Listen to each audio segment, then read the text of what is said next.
welcome to AF40K, the long game edition, here with our Kill Team League.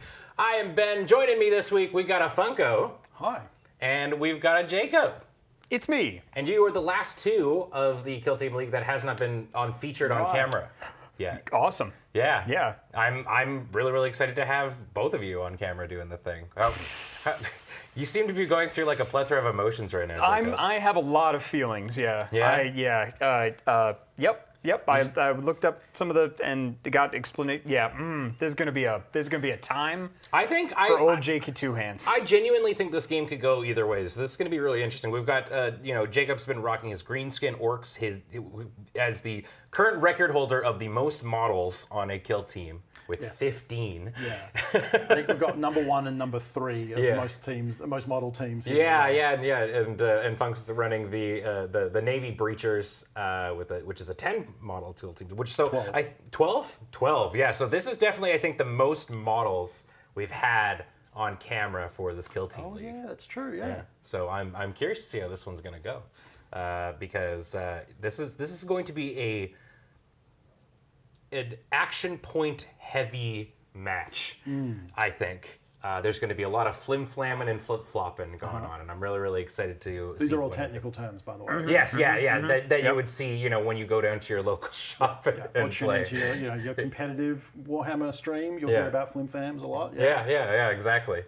But before we get into all of this jazz, a reminder, jazz also a technical term, reminder that this stream is brought to you by Whomst over at our Patreon at patreon.com/loadingreadyrun. You're the reason we're able to do all this cool stuff, so thank you so much. We super duper appreciate it. Also, you can check out our store at store.loadingreadyrun.com, where we got all kinds of great merchandise that you can buy with $1 dues that reside within your bank account. There's all kinds of great things. We've got our 20th anniversary hoodie, mugs, dice trays, like whatever nerdy stuff you need, it's up there. Who knows? Maybe eventually we'll start creating like STL files that have little, lure employee that you could run for your Kill Team League or something. Yeah. I want one that's just me, leaking things out of all my orifices, so I can be some sort of, Yeah. Me, but as a what are the big dudes? Not the Rotfathers, the great unclean one. Oh, yeah. I want a great unclean one, Ben. Hey everybody, it's Ben. Well, you said it, so get on it. There you go. Yeah, exactly. And of course, if you're watching on YouTube, thank you so much. What up, YouTube? Be sure to dongle the bongo. Do all that important stuff. Let us know if you're enjoying this. We've all been having a lot of fun. We've got ideas for if we do a season 2. And if you're looking actually for a sneak peek of what's to come, I think we've touched base because this is the last of the 1v1 feature matches that we've done. Next session, we are going to be doing 2 4v4 matches. Free for all, everybody coming on in, slam jamming and whatnot. Yeah. And it is also going to be what we've been internally talking as the great shakeup. Yeah. Anything's going to happen. Scores will be changed. All kinds of people who are in last place could end up in first place. Our core temperatures can drop. Yeah. It's going to be sweet. And we've done one 4v4 match. We did it on Tabletop Day. And it was sick. It was actually so much fun. It was so much fun. Yeah. It was a really good time. So very excited for that. We'll do that. I got to experience what it was like to play Commander. Yeah. But in that one, there's not a ton of there wasn't as much politics as a normal Commander game. I think the league multiplayer game is going to get spicy. We'll see. Yeah. We'll see how it ends up going. We'll try going for those league points and seeing where we do it there. So that's what's to come. But what is going on right now, as we mentioned, we've got Funk versus Jacob. And this is going to be a secure match. So if we actually go to the top-down cam, you can see what we're working with here. Also, you might notice these very beautiful laser-cut wooden objective markers from the lovely Yalk in chat. Hey, Yalk, thank you so much for sending these. They also sent in a whole bunch of other stuff. So what we've actually done, which is really nice, is we've got these the hazard markers that indicates you don't need to measure as long as your base is touching that, you are within distance. And then we pop these on top so that you can flip them and whatnot whenever we're determining, objective control and all that kind of jazz. So That's very cool. shout out to Yelk. So this one, it's actually great that we have something on top of these because we use the term flip flap and flim flamming. So this is a secure objectives. So what that means is when you've got control of an objective, you can spend 1 AP to make it yours. Yep. And at the end of the turning point, for each one that you control, up to a maximum of 4 points, you get a point. However, the kind of difference is, because we've dealt with like sticky and like looting and stuff like that, how this one works is during that turning point, it can flip-flop as many times as y'all want to go to it. So, like the only thing I'm not 100% certain on, because the other one that is what we usually call sticky objectives specifically talks about being able to move off it and keep it.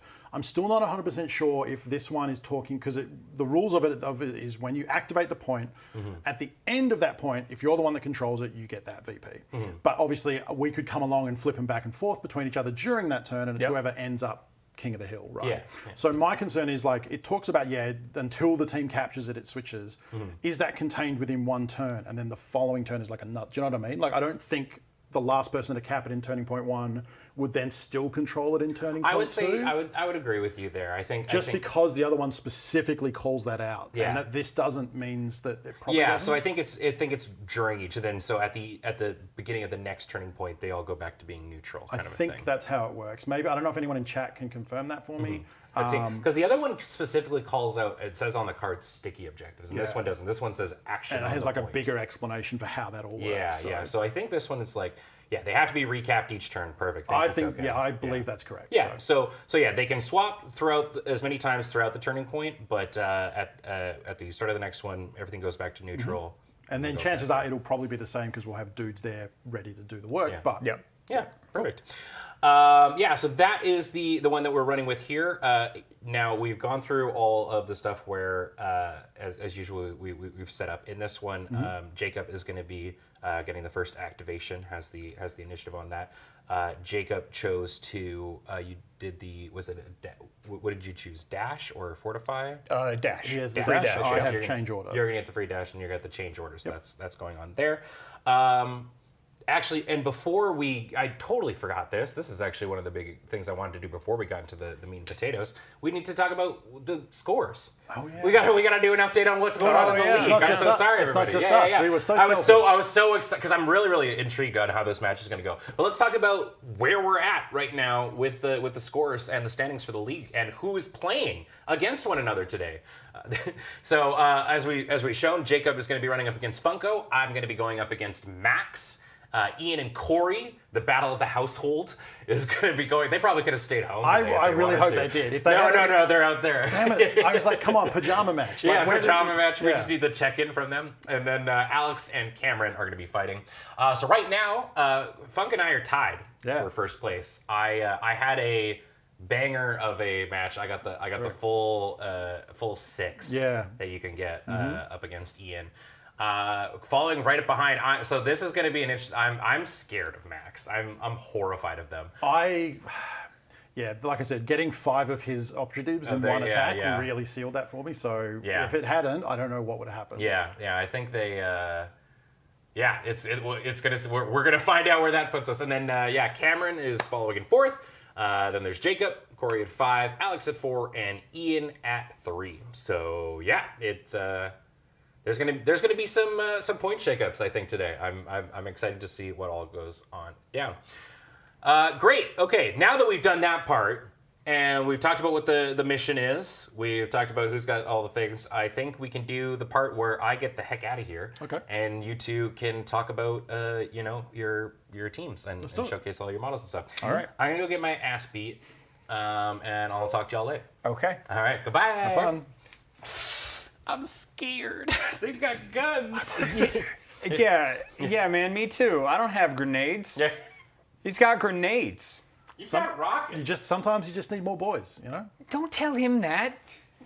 No, I've researched the rockets. Okay, do we want to do your team first? Because I think that most of you would have seen your guys before. A while ago. Yep. Just rip through them real quick. Yeah, that's fine. Okay. So we'll start with the Grots here. Yeah, I think. Yep, I gotcha. Yep. So my grots, they're not great. They've got 5 wounds. They really don't do anything special aside that weird from little guy. scream and run. These are all the stevs, by the way. Yes, I've heard yeah. legend of the stevs. Yes. Now, correct me if I'm wrong, the Gretchen have a rule which is that you can't use tack ploys on them. Cannot use tack ploys on them. Runts, right? Correct. Yeah, and I activate them 2 at a time. Okay, interesting. Okay. So How many of all your 1, 2, 3, 4, 5, 6, 7, 8. 8 grots? Okay. 8 grots. Okay. Yep, 8 grots. I try to rely very heavily if they do have to fight, which I try not to make them. I rely very heavily on lots of grots all at once lots of because then shivs. lots of shivs because then they actually get bonuses to the attack rolls as they go. Yep. And it ties up enemy units. Okey-dokey. If I have to use them that way, which I try not to, especially because you have things that have lots of AoEs. All right. So next up is let's go with. Yep, that's Stev with a Stev, right there. He's just a basic boy. I can use tac ops and everything on them. Yep. They've got 10 wounds. They have a 1 pentagon shooter, but their axe is way better. Yep. Like their melee is way better than their shot. Yep. Shot is just if I can't get in range, and that's it. Orc boy. Yep. All right, Rocket Boy. Yeah. These are the backbones of my team. Rocket. Very bullet-shaped rockets that you've got there. I know that. If anything, that's scarier. Yes, I want to actually switch these guys out because they don't actually Big have shooter, like let's go. rockets. I mean, that's the thing with orcs. Like you might look like a gun, could be a rocket. It could be a rocket launcher, exactly. Yeah. That has been my headcanon this whole time to make it like okay with myself. Yeah. Rockets, they don't have a range. Yep. They can fire if I've got line of sight, they've got AP1. They also have equipment. They have targeting things, so the rockets are a little bit better, and they do splash damage and have AP. Okay. Cool. And then I have my leader. Yes. There we are. Stev Prime. Just Stev. He has a combi rocket, so he can do the rocket thing once. He has a boss pole, which is so he has 3 AP. Yep. He's got the big choppa and a regular shooter, so he doesn't have range either. Does he have a leader ability as? No. No, he's just 3 AP. Correct. Okay, cool. This is an incredibly straightforward team. No, I just like to know what I'm going into. So cool. All right. Yep. No leader ability aside from being Stev. Okay. Cool. Yep. All right, well, I'll go through my guys. So I'm playing the Imperial Navy Breaches. They're a cool team. They came out with the Into the Dark rules, which was the internal ship stuff. So they're like a ship breaching team. So they have a lot of armor and a lot of hatch stuff. A lot of their rules are only relevant for Into the Dark. Things like sealing hatches, opening hatches. Doesn't apply here. They have 2 main team abilities. One is they have a ability called Breach and Clear. So once per turning point, I can choose an operative and then another operative within square, so they have to be kind of close, and they get GA2. So effectively what it means is most often the first activation I get on a turn, I'm going to want to activate 2 guys and combo them in some way. So the big winning initiative is big for my team. And just remind me, who won initiative? You have initial initiative. Yes. I do. So but you I act thought first. you won it. No, I got to choose, and I gave you initiative. So you'll be going first. Oh, I see. Sorry, I think I just hit the mic too. You'll be going first for turning point 1. You have first activation, Okay. and then we alternate off that. And then on turning 2, the reason I was happy about that, which is probably what you're remembering, is when you're on turning point 2 and you roll off to see who goes first. Yeah. If we draw, because you went first on the first turn, I then go first on the second turn. And turning point 2 is and often turning one point of the 2 most. is the one where you want to pop off first. Got it. So Okay. it just gives you a slight advantage. So if you have the option to choose, unless you want to get up the board as quickly as possible, a lot of the time I prefer giving it to my opponent. So, okay. Just to take that extra little chance that you'll be acting first on the second turn. I think I forget the exact percentage, but it turns from 50-50 to 60-something%. Yeah. Yep. Stacking bonuses. Yeah. So the second ability they have is called Void Armor. Most of the time it's irrelevant. What it means is I'm unaffected by, so the operative that gets shot is unaffected by the splash rule, so your rockets. The operative shot isn't affected. The one around still are. Okay.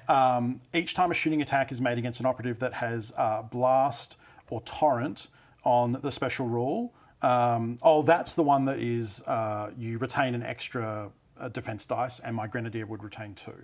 Your rockets have splash. They do. So that means this operative is unaffected by the splash critical hit rule unless it is the target of the shooting attack. Oh, no, I had it the other way around.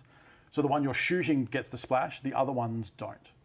So Okay. if you were to rocket, for example, my guy here, the other guys are within the splash zone, but because of void armor, they don't take that splash mortal wound because they weren't the target. Understood. The original target still does though. Okay. So those are the two. So it doesn't matter if you cluster, you don't really have, I mean, aside from just getting one guy shot with a rocket, Splash you don't wouldn't have, affect me. Yeah, they're a bit anti-AoE of a team. and have all the AoE.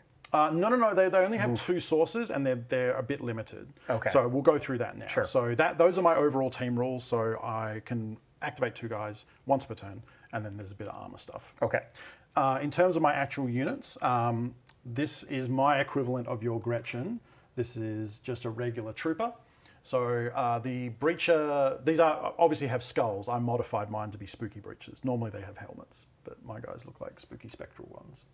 And I'm very happy with that. That's very cool. So this is the regular armsman. So their basic troop has a hatchet and a shotgun. The shotgun is pentagon range, so that's very close.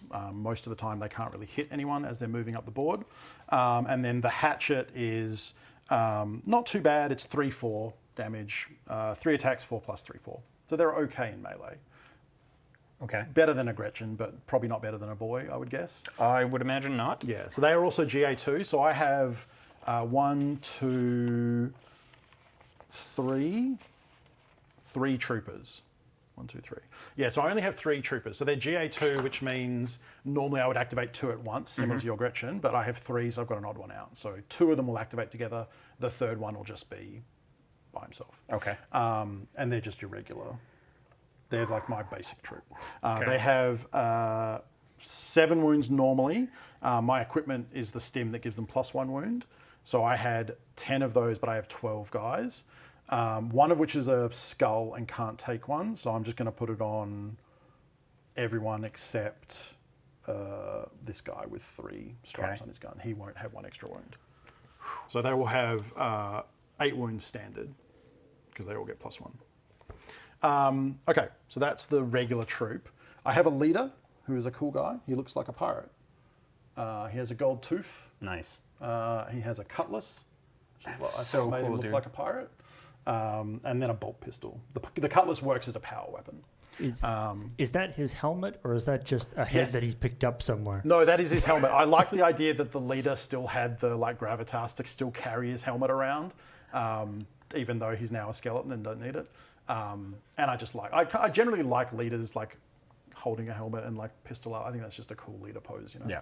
So that's my leader. He doesn't really do much. His main thing is if he's alive, I guess kind of counts as a team rule. I have 2 orders that I can do each turn. One is an attack order, one's a defense order.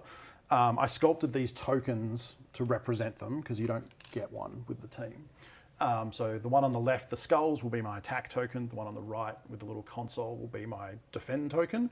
It just means if I'm I place one of those each turn. If the leader's alive, I get to do it free. So in the strategy phase, instead of doing a strategic ploy, I just place my order anywhere on the board. What it means is if I'm doing an attack, fight or shoot within square of the attack order, I can re-roll a dice. If I'm getting shot or fought within square of the defense order, I can re-roll a dice, and I have to choose one of those per turn. It actually doesn't come up that much because a lot of my special rules that I do stop me from re-rolling, which I'll go into later, but it just means each turn I'm going to put that somewhere on the board and it might buff me slightly. Okay. And that's it for the leader. He's not that impressive, actually. So you place those orders somewhere on the board. It's not necessarily the leader who's sort of the center of that. No, it's not. It's not like it has to be within a range or visible to him or anything. I'm pretty sure it's just you put him wherever you want. Cool. Yeah. So his thing is that if he's alive, I get to do that because it's technically a strategic ploy. I just don't have to pay CP to do it if he's living. So that's my leader. He's hiding back there, and those I'll get rid of. So outside of that, I just have a lot of specialists who each have their own thing. I'll go through the melee guys because they're pretty straightforward. This guy is the hatch cutter. He is a guy who just wants to get into close combat. His chain fist that he has is kind of like a big power weapon. It's 4 attacks, 4+, 5, 6. And it has brutal, which means you can only parry with crits. And it has rending, which is, I think, if you crit, you can turn another hit into a crit or something like that. Something similar to that. What is rending? I like that he just pretends the enemy is a solid steel door. Yeah. He has some extra stuff for Into the Breach when you're doing the ship door missions, where you can like weld a door shut and make it harder for the enemy to get through, but that's not relevant here. Yeah, he has rending. So if he crits, he can turn a normal into a crit. So if he wins, he wins a bit harder. I mean, that's his. Just don't want to be in melee with this man. Yeah, got it. I mean, welding a guy shut can be pretty effective. Yeah, it turns out cutting through steel, cutting through weird little guys, just as effective. The other melee specialist I have is my Axe Jack here. He's got a big old fireman's axe. Mm-hmm. And I like that I found a skull that looked like it had been cleaved in two. So that's, I figure he got cleaved with the axe, then picked it up, killed the guy, and just carried on with his day. Oh, nice. His thing is, again, he wants to be charging in combat. He has an ability where he can charge and fight for 2 AP as one combined action. And if he does that, he gets Reap 2, which is if I crit, everyone within circle takes 2 mortal wounds. So he basically does a big old swing with the axe is the idea. And it's very similar to a power weapon. It's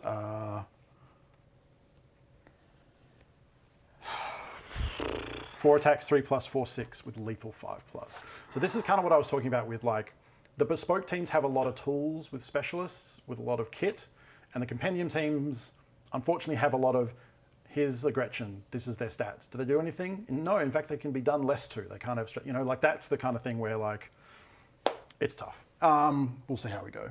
I think he was here. That's it for melee. I really just have those 2 as specialists. There's, I guess this guy kind of counts as a melee specialist. This is the Endurant. He has a big old shield and a shotgun. His thing is he moves slow. He only moves 2 circle. He has 11 wounds and a 2+ save. He's built to absorb damage.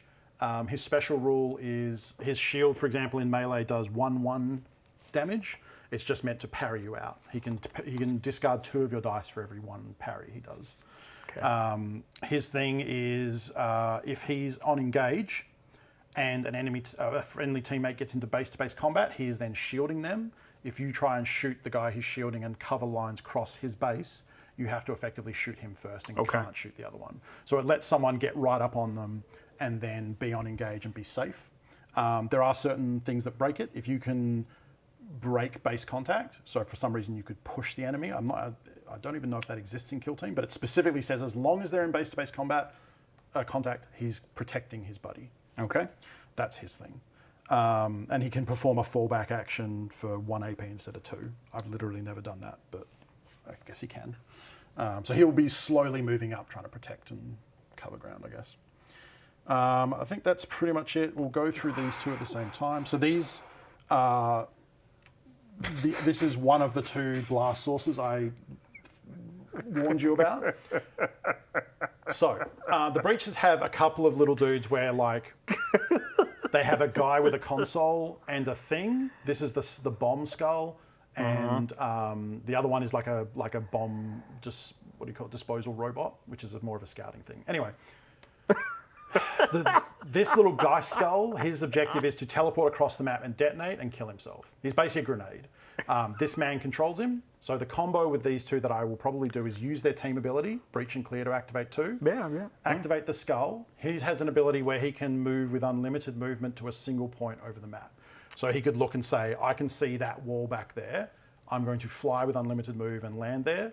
And then the second activation is the Sorcerer with his book, because the real model has like a console, but it felt weird for skeletons to be using a combi melt or whatever. Anyway, the Sorcerer then detonates him and he blows up as a frag grenade to people around him. But then he's off the board. That's all he does, and it happens 1 time.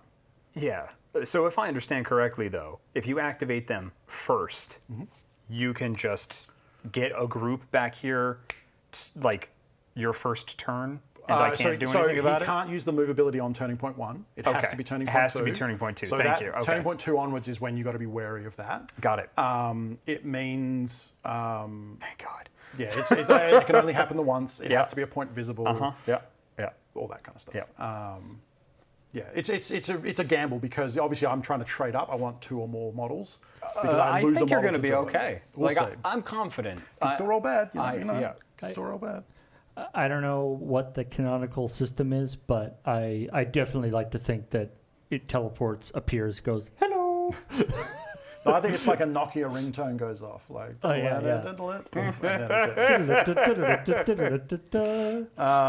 So that's one source of blast, but that's a single use. Actually, both of them are single use. Okay.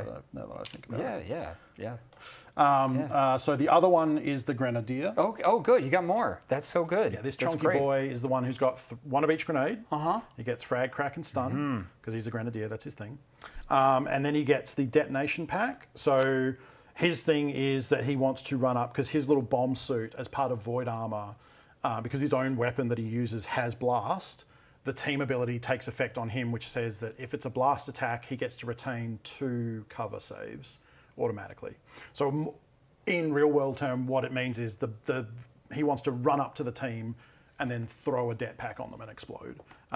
So I was telling Jacob earlier, if you consider his movement of 3 circle, and then his weapon has a 2 circle range to throw it, that's a threat range of 5 circle across the board that he can then do. So that's something that's his thing. Each guy really has one thing they want to do, and that's what they're trying to accomplish. That is a third of the map. It can be big, but you can also see it coming. There's counterplay. There is counterplay. So those are my 2 blast sources. Then the only guys left are my gunners, which I'll just do both at the same time. Can we hold on? Can we just take a? I just need a moment. Any questions? I just need to take a breath. Yeah. For a moment. Are these your last fucking dudes? Yes. Thank God. Okay, so Shoddy McBoomstick over there means that if I understand correctly, when I shoot him with a rocket, you get 2 saves automatically because it's a blast? No, your rocket's a splash, not blast. Okay, so those are different. The splash Thank rule God. of the armor was the one you shoot will take the mortals from splash, but not the people around. That you. I understand. I was just wondering about that dude specifically. No. So yeah, Okay. it's I think your weapon's a splash specifically, not blast. Yes, But yes. he's a blast, so he would get protection from his own Got stuff. it. Didn't even know blast was a thing. Very happy for him. Blast is the good one because Oh, there's cool. Awesome. Yeah, good. so Good. Spla- The good one, he said. Splash does mortal wounds around you, but it's very limited. Okay. It's okay. Don't listen to him. It's fine. It's Torrent okay. is the flamethrower one that needs to zip, but you can't conga line it. They have to all be within circle of each other. And then blast is the easy one because it's just blast and then it's a circle radius and everything in there gets another shot attack at them. Okay. So that's the one where you can spike big damage. All right. The other ones are still like moderate amounts of damage, It's okay. I still think you're pretty. So my last 2 dudes are the gunners. This is a pretty standard thing in Kill Team. Most teams will have gunner, and then they get the special weapons, and that's where you find your plasmas, your melters, your rocket launchers, what have you. Jacob has gunners, for example. What do we find here then? We have plasma. Of so we course have we the do. only thing in my team that is unlimited range. Everything else is a pentagon because it's a shotgun, a pistol, or a melter. The plasma has unlimited range. So that's the one, and it's just a Kill Team plasma. Just a Kill Team plasma. It's 4 attacks, 4 plus 5, 6. I think that's the standard damage profile. With the AP2, if it gets hot, I can mortal wounds myself if I roll 1s. Your standard Kill Team outing of plasma. I feel like I'm playing a pickup game of any sport with somebody that's come down from like the league. So I've had a lot of experience teaching people Kill Team. The way I approach Kill Team is I want to give you all this info straight up so that you don't get hit by anything. You're like, so as long it sucks because it is like that. Compendium teams don't have as many tools as the bespoke ones. So. I get it. Yeah. But that's not, I've heard tale of these Gretchen clawing across the map and taking every objective under the sun. Would you want every one of your grots to have different equipment? Right now, yeah. Yeah, right now, absolutely. Yes, 100%. Pentagon is 1, 2, 3, 4, 5, 6 inches. Yeah, it's that. Pentagon is the biggest one. Yeah. So the gun is just one has melter, one has plasma. Cool. Melter is nastier than plasma, but it's limited to pentagon. So melter has to get up close. That's this man, and then the plasma is the longer range one, and that's it. Okay. Just those guys. Just those guys, he says. Just some weird little guys. All right, that's those guys, he says. May I say, though, one, fuck you. Two, they're painted beautifully. Thank you. They're I really, appreciate really that. painted beautifully. I'm super impressed. These are the first team I've painted in Canada. So all the other ones are pure Australian. That's awesome. Yeah. Does beautiful. Does like the humidity of the air change the painting? The fact that it like snowed the other day. Generally, no. The paint dries a little slower because Australia's hotter on average. I guess it's more humid here.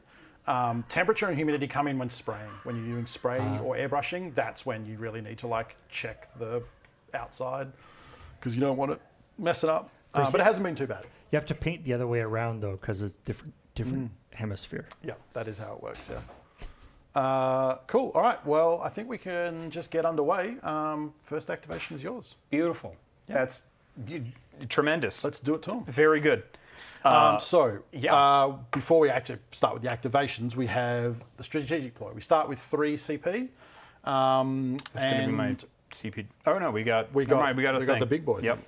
Yeah. So your first option. My first option for the first turning point. You can pass if you choose. I will do the strategic ploy of absolutely nothing. Okay. Yep. I'll do my free one, which is an attack order. I doubt anything's going to happen turn 1, but just on the off chance that it does, I'll put an attack order there, just so maybe I get some rerolls. That's within Pentagon of that? You get the... no, it's much less. I think it's within square. Oh, okay. Yeah. So it's like a lot of the time doesn't come up. Okay. One thing, just so that I'm not hitting you with things out of nowhere. Sure. A common play that I'm going to do. It's much better to see the train coming. Combo with Breach and Clear, which is when I activate 2 guys. There's a tactical ploy called Blitz. So for 1 CP, when I'm doing that, they're presumably going to do a fight or a shoot, because that's usually what you want to do. Okay. The rules for Blitz say that I do that when they perform a fight or shoot to something within Pentagon, so it has to be a target that's close range. Okay. You won't see me using it with the plasma shooting across the board. What that means is if that's the first friendly operative to be activated that turn, and I can retain a crit without rolling it. So when I do a fight or a shoot, by paying 1 CP, what's mostly going to happen is if the first guy, they get a free crit, and if they're the first person to fight or shoot, most of the time because they're the first person, they get to retain a normal.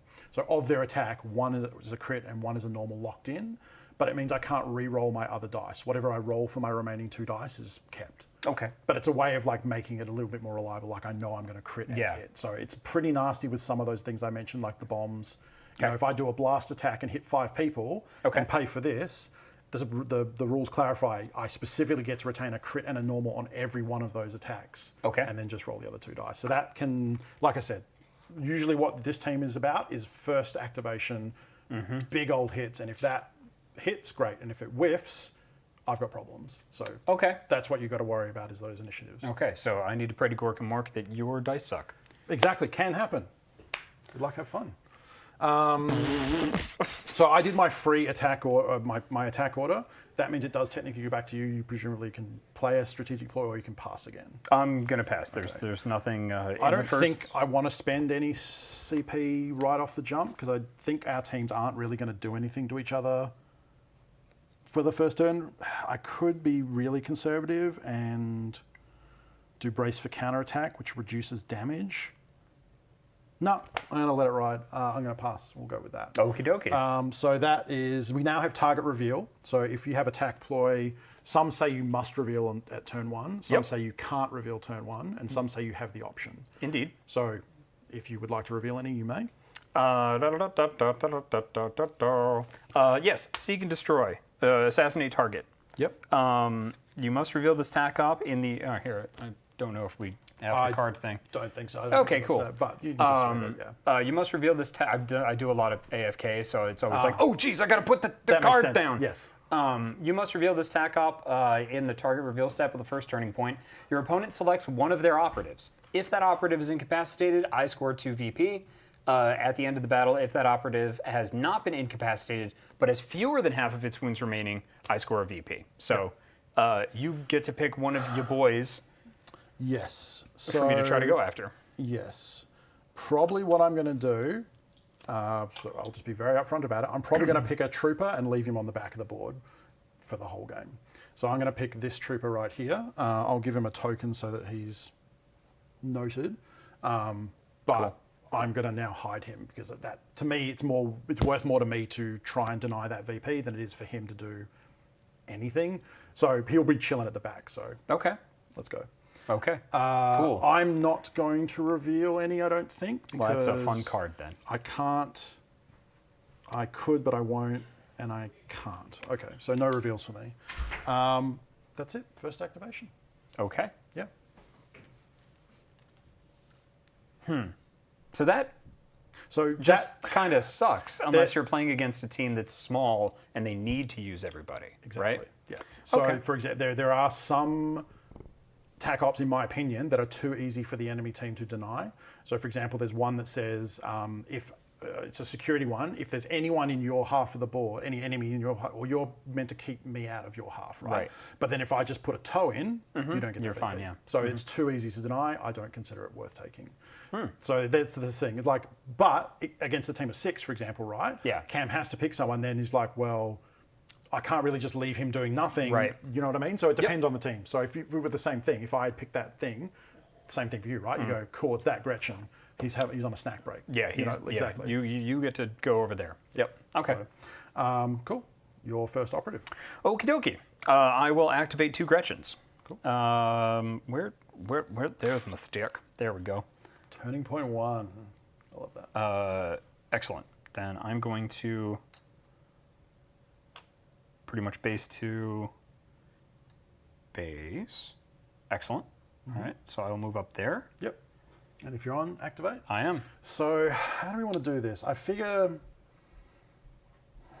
I guess we just decide, because I was going to say we can have one color be you and one color be me, but they don't start capped. Yeah, right. So in previous games, I would have just put a dice on it, but I think that gets messy. Let's just flip it for now. And Okay. We'll see how we go. So that's your capture, yeah. I've So got plenty of dice. I do too. So maybe what we'll do is let's have it as if it's flipped, you've taken it. If I put a die on it, I've taken it. And then orange is neutral. Could we simplify that? And Yeah, please. if I've taken it, I put one of my dice on it. If you've taken it, you put one of your dice That on is it. way simpler. Then Yes, okay, cool, let's go awesome. with that. Okay. Coop. So yeah, the actual number that's on the objective isn't representative of anything. The color of the dice Yeah. means that Jacob owns that one for now. Great. And then at the end of the turn, we then add up who owns what. Because in this particular circumstance, in this particular setup, you can steal them from each other during the. Yes, we do have to control them though, so I don't know how often that will happen, because what will most likely happen is like this: Jacob's put a guy on the point, flipped it.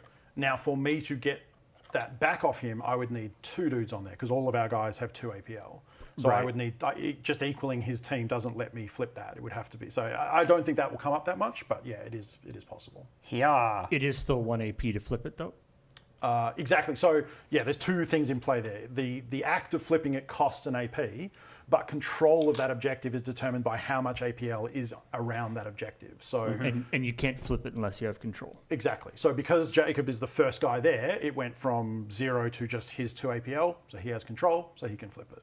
Okay. If I now want to flip that with his guy on it, I need 2 bodies on top of it to take it back from him. Right. And then flip. So Yeah. So if you've got 2 guys on there, I can't just send a Gra to go like. Yeah. Yeah, and I think you couldn't even, because you can give APL to people. Like your leader has 3 APL, yeah. so he could beat one of Yep. my guys.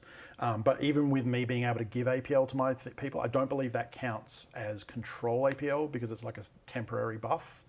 I could be wrong about that, but I think that's the way it works. That's me. Yeah. So Goonblacks, the way we ruled it was secure is not sticky. Yep. It's sticky within the turn, and then at the end of the turn, whoever capped it and hold it gets the points, and at the following turn it clears. resets and it's back to neutral. Yep. I know you've played a lot of kill teams, so if you believe this to be incorrect, tell me, because the reason we went that way is Who are the you talking other Goonblacks. in Goonblacks, chat. thank you. The other mission that mentions it has a whole paragraph where it talks about sticky objectives and like you can move off and you Yep. still have it. So to me, that it has that on the other mission but not on this one means that it's not in play here, whereas it is in the other one, which is what makes that unique. I think that's fair, but like I said, if anyone has strong opinions otherwise, please let us know in the comments or the chat.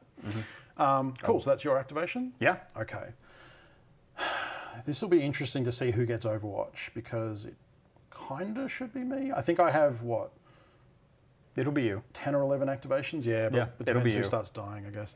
Okay, let's... all right, I'm going to activate the Endurant. He's very slow. This boy here only moves 2 circles, so he's just going to go up the board a bit and probably just go for distance like that. So he gets to there, and then I'll dash him forward. I don't think I can get him on the point, but I can get him close enough to that wall that he's safe for now. But he's a single activation, so it's back on you. Okie dokie. I will activate 2 Grauts. I'm going to hear that phrase a lot, I think. Yes, you are. Yep. All right. Prep. Okay. Interesting, Green Blacks. I'd like to follow up on that just so I understand the rules. But to me, like, because it's weird because you've only got 3 missions under the Crit Ops rules currently. You've got loot, and then there's the 2 other ones, which I can never remember. One is secure and one is capture. To me, if you're going to make the point of going on the capture mission and writing out, these things are sticky, you can move off them and you still have them, but then you have another mission where you don't put that in, right? Like, to me, that seems significant. Like that, anyway. Happy to be corrected. Maybe I should do... Warhammer is the king of, like, having multiple versions of a thing that are different in subtle ways. Well, it's also something that a lot of people forget is that it's ultimately like D&D. It's a series, it's a set of rules to create your own stories. Like, some people like playing to the letter of the rule, but that doesn't mean you have to. Like, you can play house rules, you can play uneven games, you do whatever you want, you know? It's just, as long as you're both having fun and you're not ruining other people's fun, that's good gaming. Oh, Goon Blacks, that's a fair point. I think the difference is that you have to do the action in secure, but in capture you don't spend APL. It's just if you're controlling it. Anyway, we figured it out for what we want to do for this session. We'll go with this, yeah. Okay, I'll do a GA2. Sure. I'll do a GA2. So I'll activate this trooper down. Oh, no. Yes, no, GA2 doesn't have to be within. I'm thinking of my team's rules, which is have to be together. But I think GA2 is just 2 dudes that have GA2, right? Yeah. Yeah. Okay, I'll activate the trooper and I'll just truck him up the board. Most of turn 1 in Kill Team I find is that you move, you dash, and that's the end. And then I just spend dash just to put him there. Yeah. We've had a few. And we've agreed this is light cover, correct? It is light cover, yeah. Yep. Yeah, we've had a few games where things have popped off on the first turn, but yeah, usually the first turn is kind of the. Generally, I find if there's a lot of action turning point 1, it can tend to mean the terrain wasn't done right, just because it's rough if before guys have moved they're getting shot. That's not great, you know. I'm gonna move dash the guy who is your VP man, and just put him there. We didn't you know what we didn't discuss? What's that? Terrain rules. Right. Because like you said, we said this is live. I don't know if I maybe was not in the room for that. Because some of these pieces have doors on them. I don't know if we want to play with those doors active. Because for example, here I could go through that door rather than having to go around. Yeah. So I think we play probably no doors. Yeah, let's go no doors. Because I think that's a little more fair. Yep. So I think the big chunky pieces are heavy. Heavy, yep. The tank's heavy, this center heavy. Yep. Everything else light because it's low. Light. Light up here. Yeah. Okay. I don't like heavy. So what I would also say is this is Vantage and nothing else is, because it's usually an issue if you can hop straight up onto Vantage and start blasting. That's my experience. And that's how I've been playing it for a lot of the others, just to stop, for example, people being able to hop up with plasma and just or rockets or what have you. So generally my rule is like, if there is Vantage, it can be problematic. So having it in the center means it's kind of fair. If we want it, it's a risk that we have to go up there and be exposed. Yes. Versus being back here and being protected. And okay. All right. But we didn't talk about that before the game started. So Yeah. if that changed your if that factored into your deployment, it does. Because that's what I was going to do. I was like, oh, hey, I can just hop on there and then. yeah, I meant to talk about it, but Yep. we hadn't. So we could play it, seeing as these are opposite each other. These are because these are the only pieces that actually have platforms on them. Like I'm wary of calling this Vantage because like you could put a model there and not have anyone be able to charge them, kind of stuff. So Okay. I am good because I like the risk of that being Vantage. I really like the risk of that being Vantage. It's less critical for your team, I think. yes. But pretty much. yeah, I like the risk. I like the risk reward of that being Vantage. I think it's probably.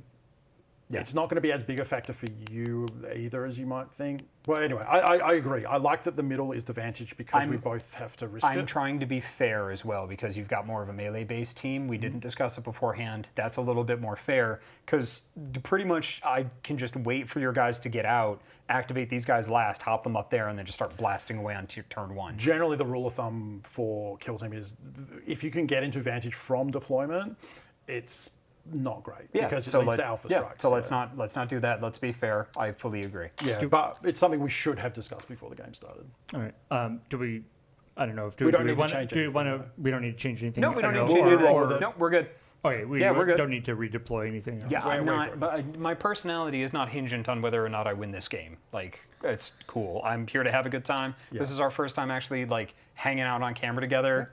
I'm learning a whole lot. I'm good. I think we man. briefly passed in the middle of Desert Bus. But Yeah, Desert like, Bus being that was what about is, it. Like, hi, and then that was it. Yeah. I'm surprised I can remember anything from Desert Bus. Yeah, Exactly.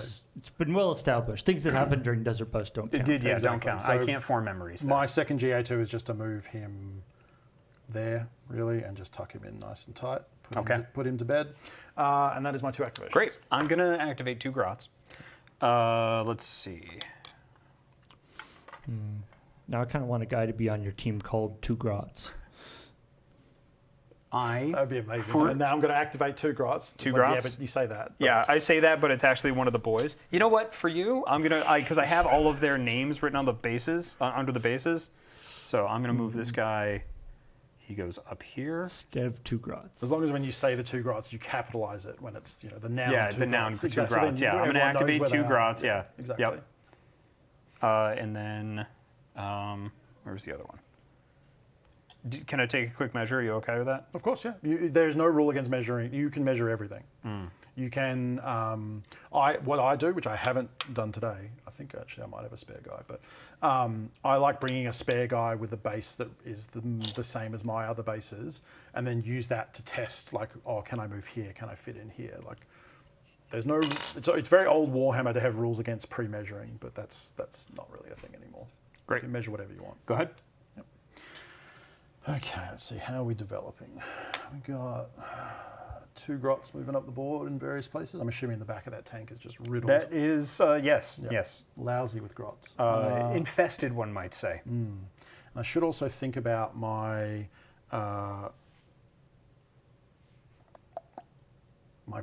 my main victory points, because we cap out at 4 max, so I try and hit that.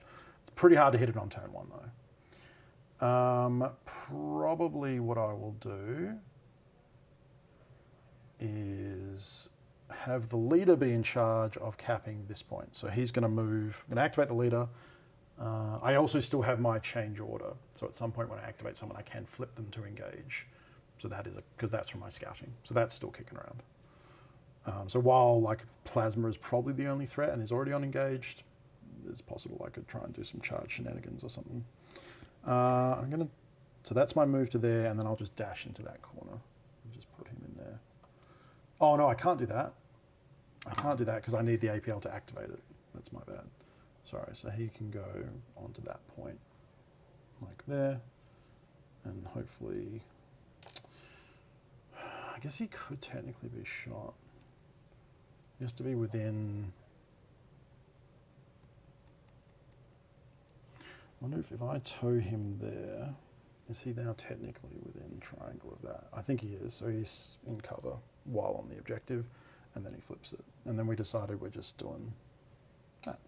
Okay, sorry, a lot of rambling. That's my activation. I moved and took the point. Excellent. So I'm going to, I'm going to change it up and activate 2 grots. Shocking turn of events. I know, right? I'm just going to use this as shorthand for... Yep. They're 3 circle movement? Yes.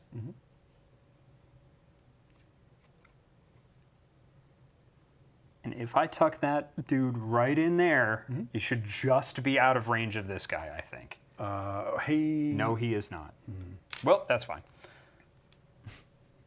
That's okay. All right. The grot probably thinks he's just out of range. Yep, absolutely. 100%.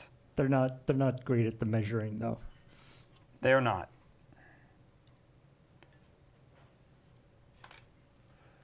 Yeah, to fool, it wasn't. The anti-measuring wasn't fun. It came from Warhammer Fantasy, where you had to like declare a charge, and the idea was you shouldn't always know if it's exactly what the distance was, because generals wouldn't.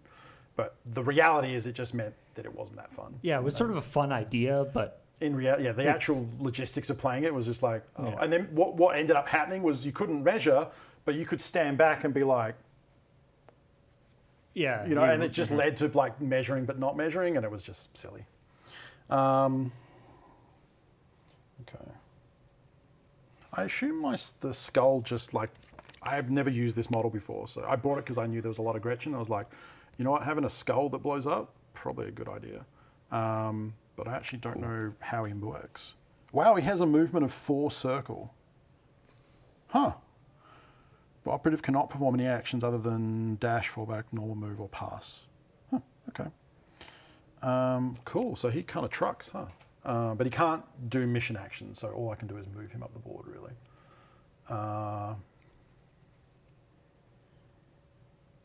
I guess he's got a 4 circle movement, so he's not GA2, is he? No? Okay, cool. I'll just move him 1, 2, 3, find 2, and go there. The Kroot dogs have 4 circle movement too, and it's wild how far that makes them go. That's it. Your activation? Okay. All right. I am going to activate a boy.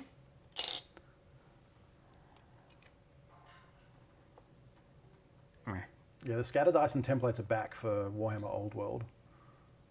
It does look like fun. Expensive fun, but fun. Oh, actually, you know what? I'm going to put him over there. And go ahead. I'm really a bit concerned that I'm loading up one side of the board here.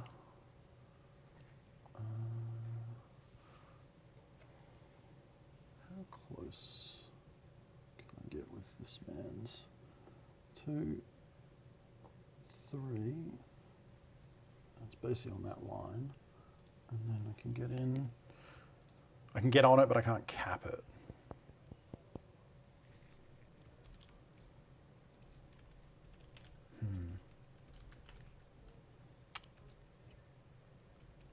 I might be getting outscored on turn 1, so don't count Gretchen out. There's a lot of them.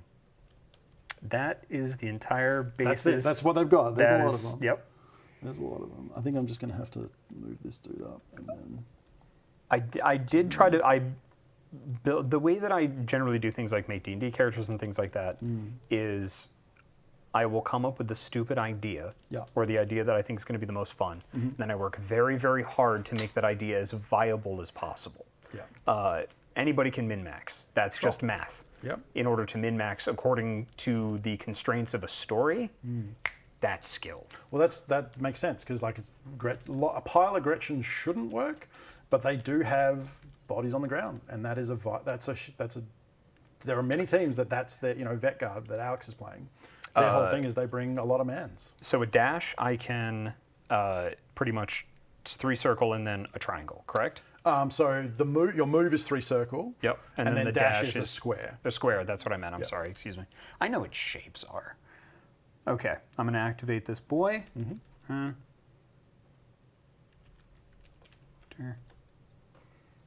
3. And then, is that within a triangle? I get to dash. Okay. All right, cool. Boop. Are the boys GA2 or they're GA1? Oh, GA1. Okay. Yeah. I've already done all my GA2s. Go ahead, please.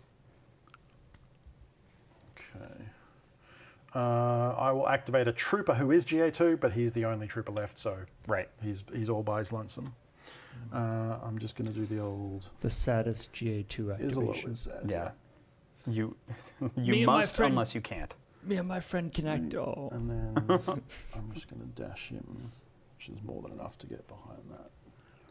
Just put him there. He's on engage, and he is right up on that cover.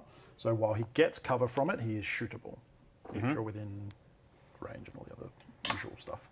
But that's his movement. Okay. So he's moving up to be an Overwatch man, hopefully, Got it. Okay. or a dead man, one of the two.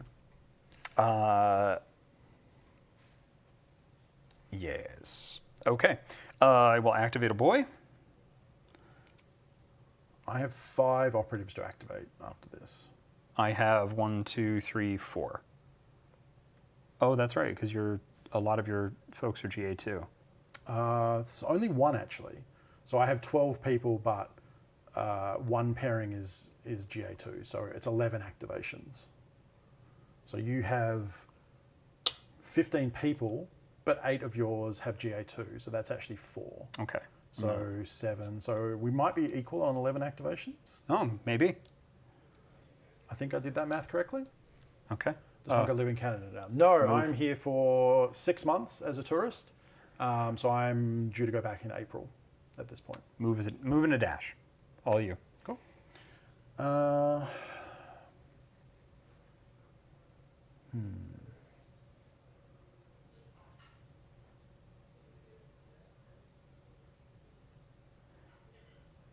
I think I really hosed myself by putting the shield guy right here because he's really clogging the works for me to try and get to that objective because you can't move through your bases, units, you have yeah. to go around. Yep. But it might just be that I'm looking to get set up for turns 2 through 4 at this point, I think. How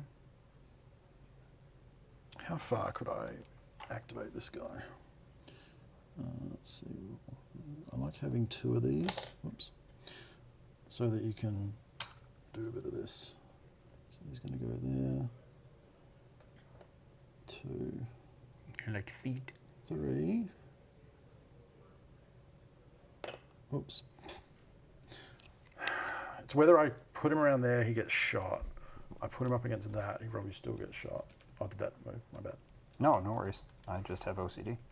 That is very important in a game like Kill Team. That's like one way that some bad Kill Team people cheat is just slowly like Yeah. knocking, because it's a game where millimeters can count. I think I just put him.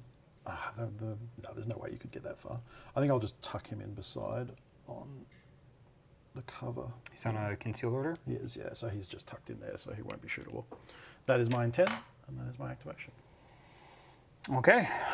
I'm going to move another boy here.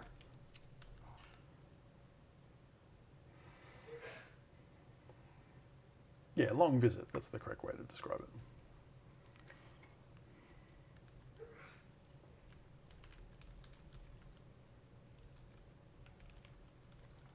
Yeah, it really is like that. It's just, a lot of... It's team dependent. It just happens that both of our teams basically don't have any shooting outside of... Oh. Like, you have 2 rockets and I have a plasma, and that's about it. Oh, I don't want to do that. What's up? Are you worried about the windows and stuff? No. Because sorry, we should have discussed that. This is played as a solid block. Yeah. No, I'm worried about your send one guy out to murder your skull, your explodey skull. Oh, which can hit anywhere on the next turn. So the way it works is he can fly anywhere he can see. Anywhere he can see. That is visible. So. Oh, I'm sorry. I misunderstood. That's Sorry. That's yes, okay. So his ability is from turning point 2 onwards. Instead of doing a move, he has an ability called Boost, which is visible. He can see any point on the map. Okay. Well, sorry, any point he can see on the map that is visible from drawing a line from his head to the point. he targets terrain, he can fly as long Yep. over any terrain intervening and land there. Okay, So then I probably what would happen from here is I'm looking at this terrain here as Here. like Yep. the likely target. Okay, cool. Or I could swing him out, and now I have access to this as well. That's what I'm worried right? about. So, Yeah. and Yeah. it's like it's one of those things when you have an ability like that I've been saying like, oh, consider this the threat range, right? Yeah, then I don't. And this guy obviously has somewhat unlimited based on what he can see. That's powerful, but also the threat of that ability is powerful. So I don't need to use it. I just need to be threatening to use it to have some play off of it, right?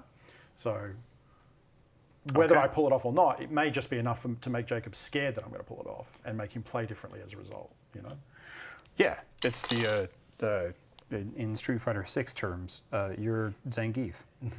Okay. I think I would be a Zangief main if I played Yeah. Street Fighter, yeah. Yep. It's not the actual like spinning pile driver. It's the threat of the spinning pile driver that's Exactly. the important part. Yep. Okie dokie. I don't like that my axe jack is just kind of standing out here in the wind. So, and I have really committed here, so I think I might do the great kill team move, whereas like I should have deployed him on the other side and Yep. spent his whole turn just moving across the board. So he's going to activate. He's on conceal. Yeah, I really dookied myself with the Rocket Boys here. 3, But and we'll see. then I'll dash because I don't need to be on that objective, and he just ends up back there. Whoops. There. So he's just recommitting to the other side. Okay. Yeah, sorry. Your activation. My activation. Okay. Then we're going to activate. Where's your plasma guy? I still have the flip and order, but I believe I have to do that when I activate someone, so it can only be these 3. So I guess I could flip him to conceal, but I don't want to do that. Actually, it's not in there, is it? It's here. How many wounds do they have? Which, sorry? How many wounds? The gunner, 8, correct? Your plasma guy? 8, but then they get +1, so I think they're actually 9, because the gunners are a bit chunkier than regular troopers. Okie dokie.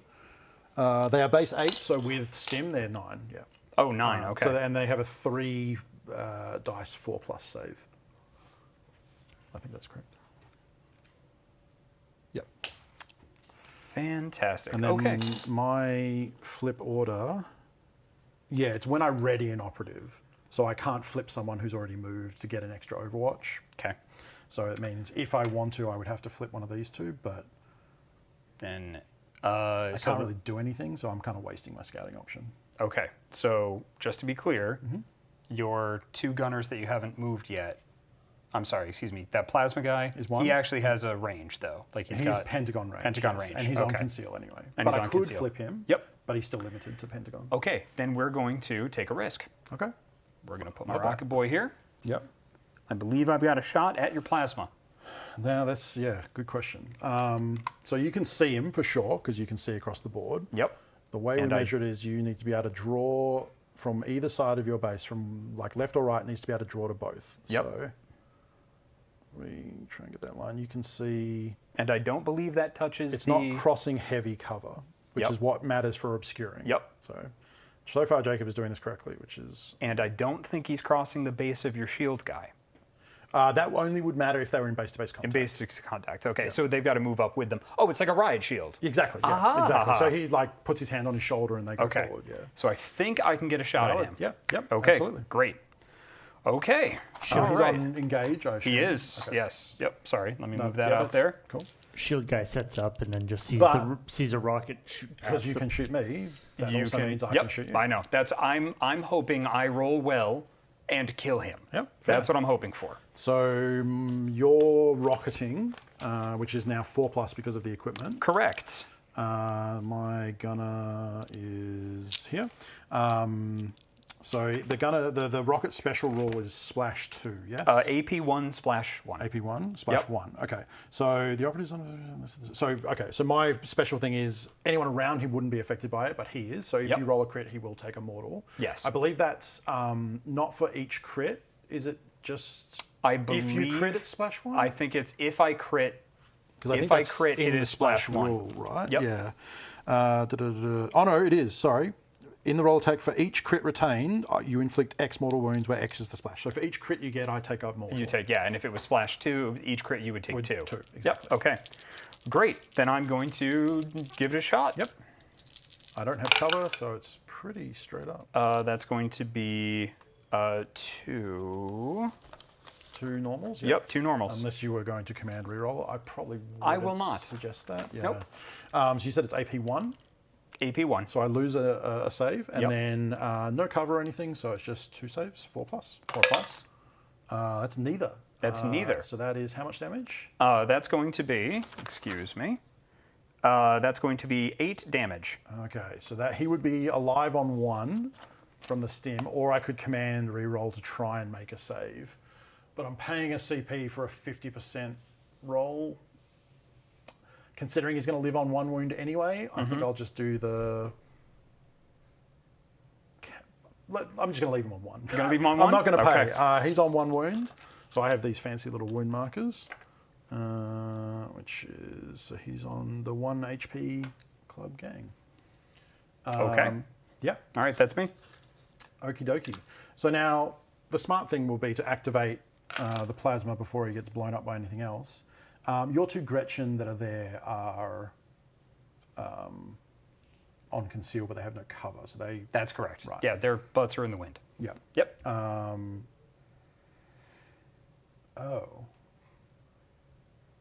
Has anyone called it out in chat? I actually think I may not be able to fire back.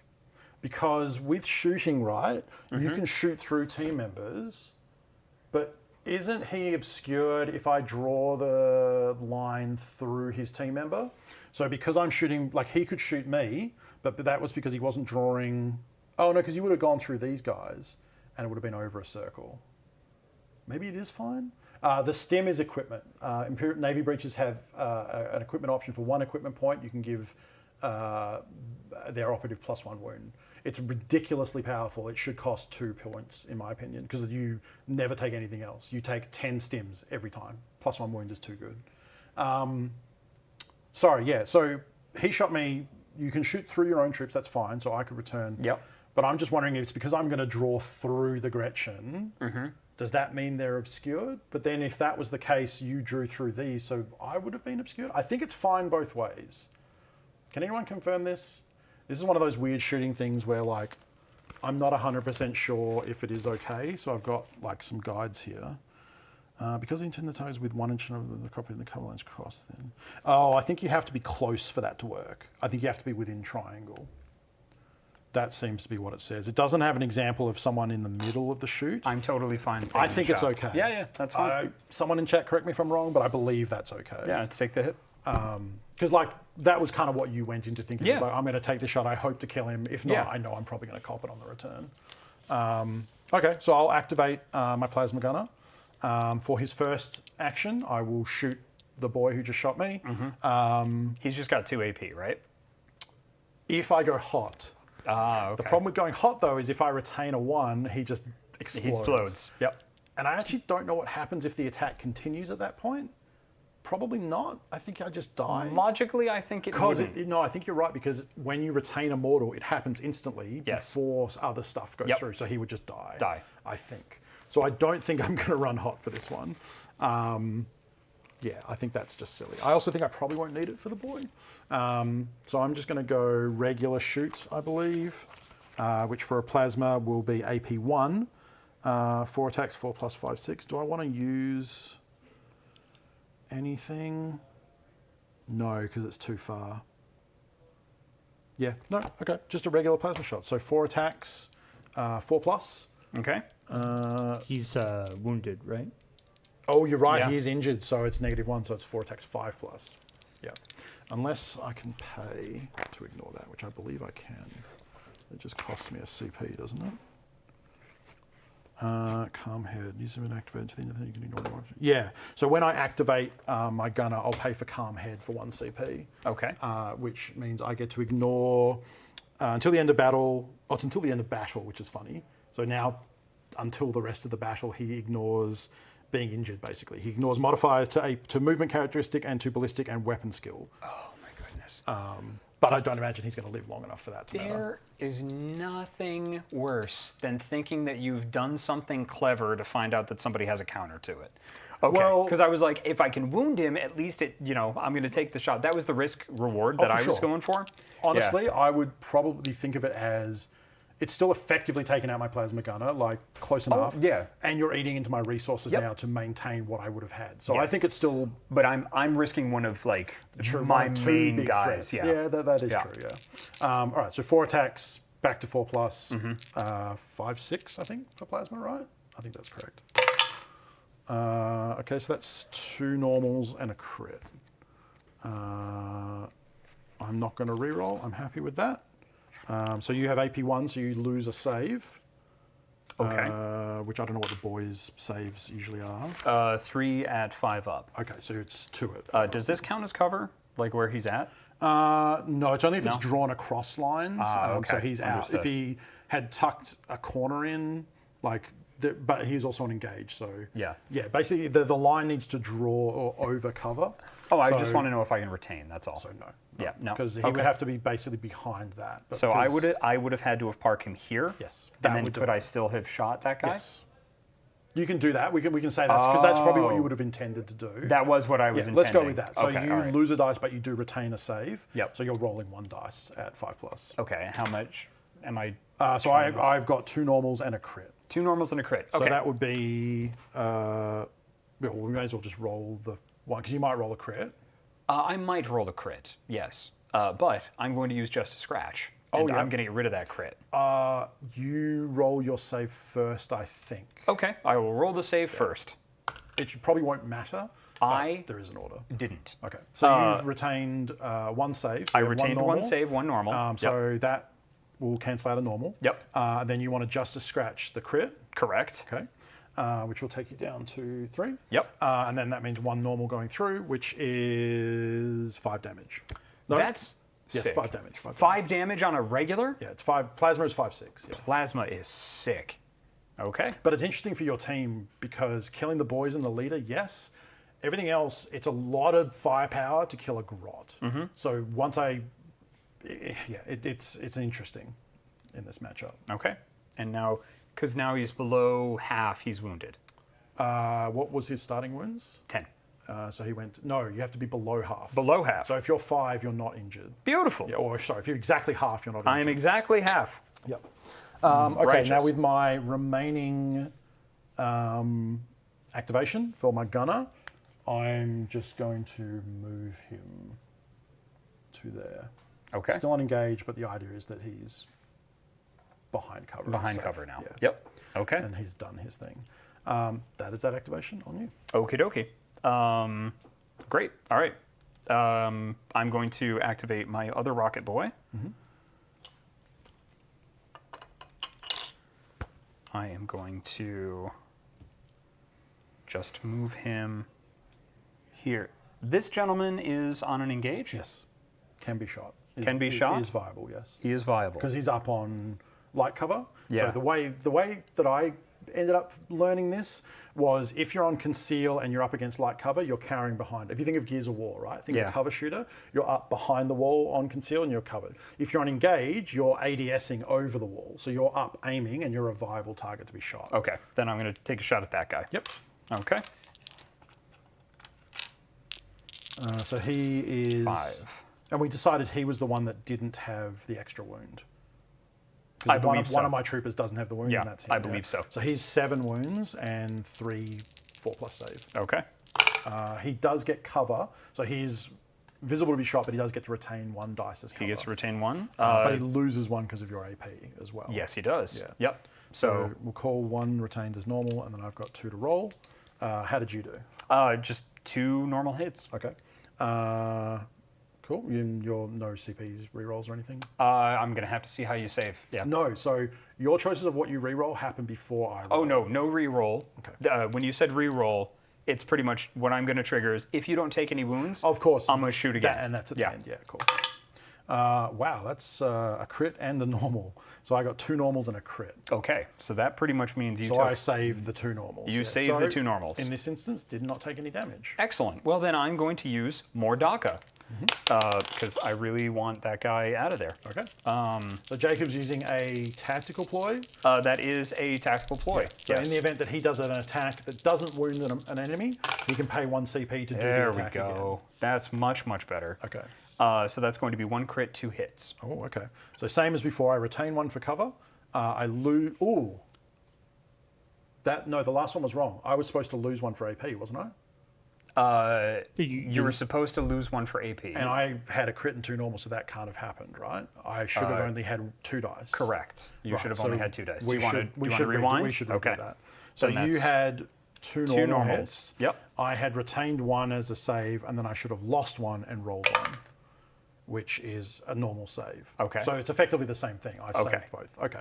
So we did it wrong, but the result would. But the result's the same. Okay. So now you've got can this roll. Yep. Can I you retain keep this that. roll? Yeah, Okay, look, great. Nothing changed. So. Awesome. All right, nothing changed, so I'm going to keep Okay, that so roll. same thing. So I have 1 normal. I drop 1 because of AP, and I roll.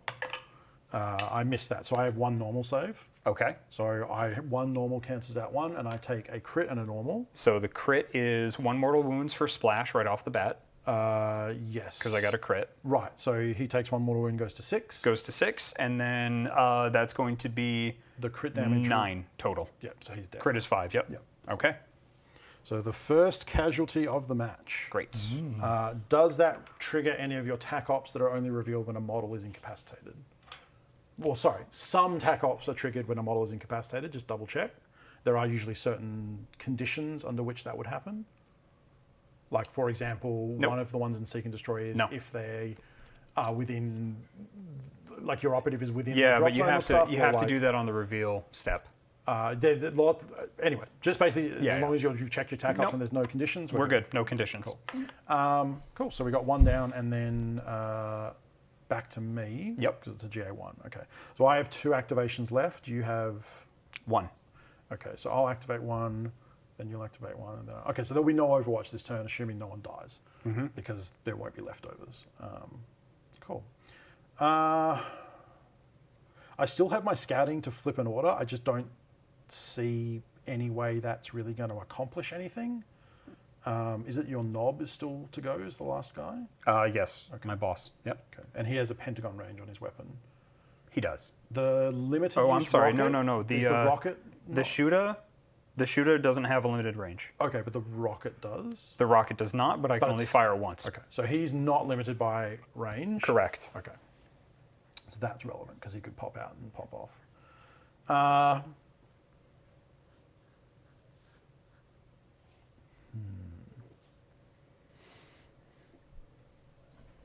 I guess I could delete a Gretchen. Is that good? Not really. Doesn't really change anything. Not for the Gretchen. As it stands, right, I have 1. Do I only have 1 point? I only have 1 point. And you have 1, 2. 3. Presumably 3? 3. Yeah, 3. So you are definitely clawing ahead on that. I don't think this is as one-sided as you think. This could come down to those like bodies on the points might do it. Okay. I think I'm just going to probably not use the scouting option. I think. Unless I can, yeah, because see, even if I got this guy close enough to shotgun, I have to go around this, which is going to sap a lot of the movement. Yeah, that's not really going to cut it. No, I think I just don't use the scouting option, so I probably should have used dash or barricade or something instead. He is on conceal, so he's just going to move up there and he'd be safe. Your final activation.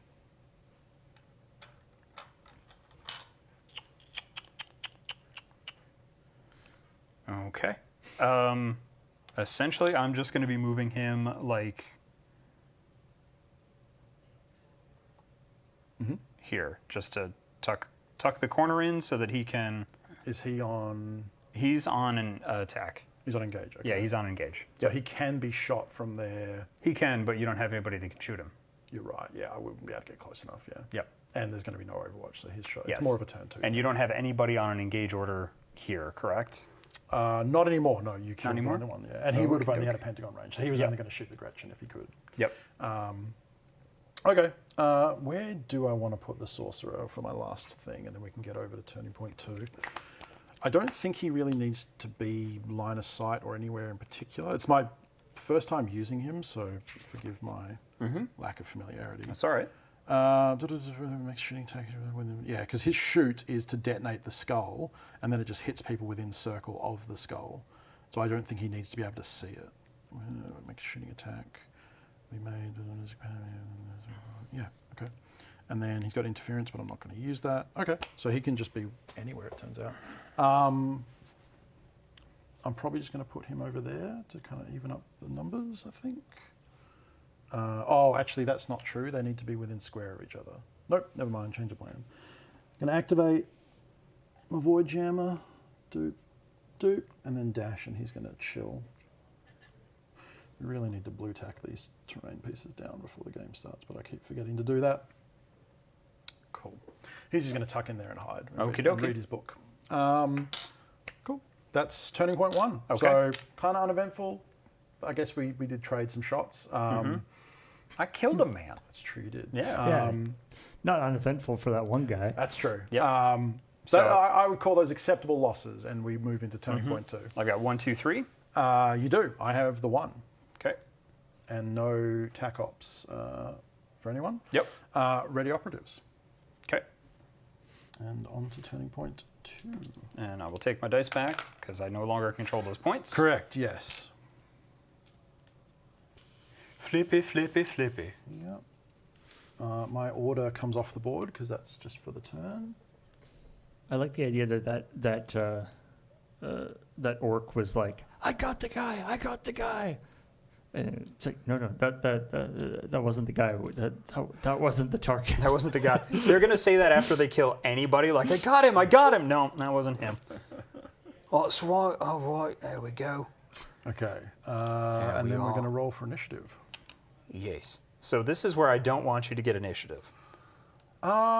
Yes, but you've actually positioned pretty good, I think. Thank you. I'm not seeing any like slam dunk. I am, but I'm not in a position to capitalize on it. Never had a complaint about my positioning. Okay. No, we do roll initiative first, then we generate CP. Okay, so 2. 3. That's you. All right. Pretty definitive there. Yeah. We generate a CP each. Wait, did I do that right? Yes. And then do like that, right? Yes. Cool. Ready initiative, generate points. Strategic ploys. So starting with the person with initiative. Yes. I think I am going to activate Daka. Okay. Which is until the end of the turning point. Any shooting attack, if I retain a critical hit, a failed hit is a normal. Yep. Cool. I will do my attack order, I'll do my order, which is free from my leader. Sorry, I got those flipped. I apologize. I want to do WOG. WOG is the close combat one, yeah. WOG is the... Oh, I thought that was the... No, Get Stuck In is the close combat sorry. What is WOG? Fight... No, I'm sorry. No, you are correct. I want to do Daka. Never mind. Daka's the You're shooting. Right. Yep, Daka's the shooting one. Yep. So I, for my strategic ploy action, I will do the free order because my leader is alive.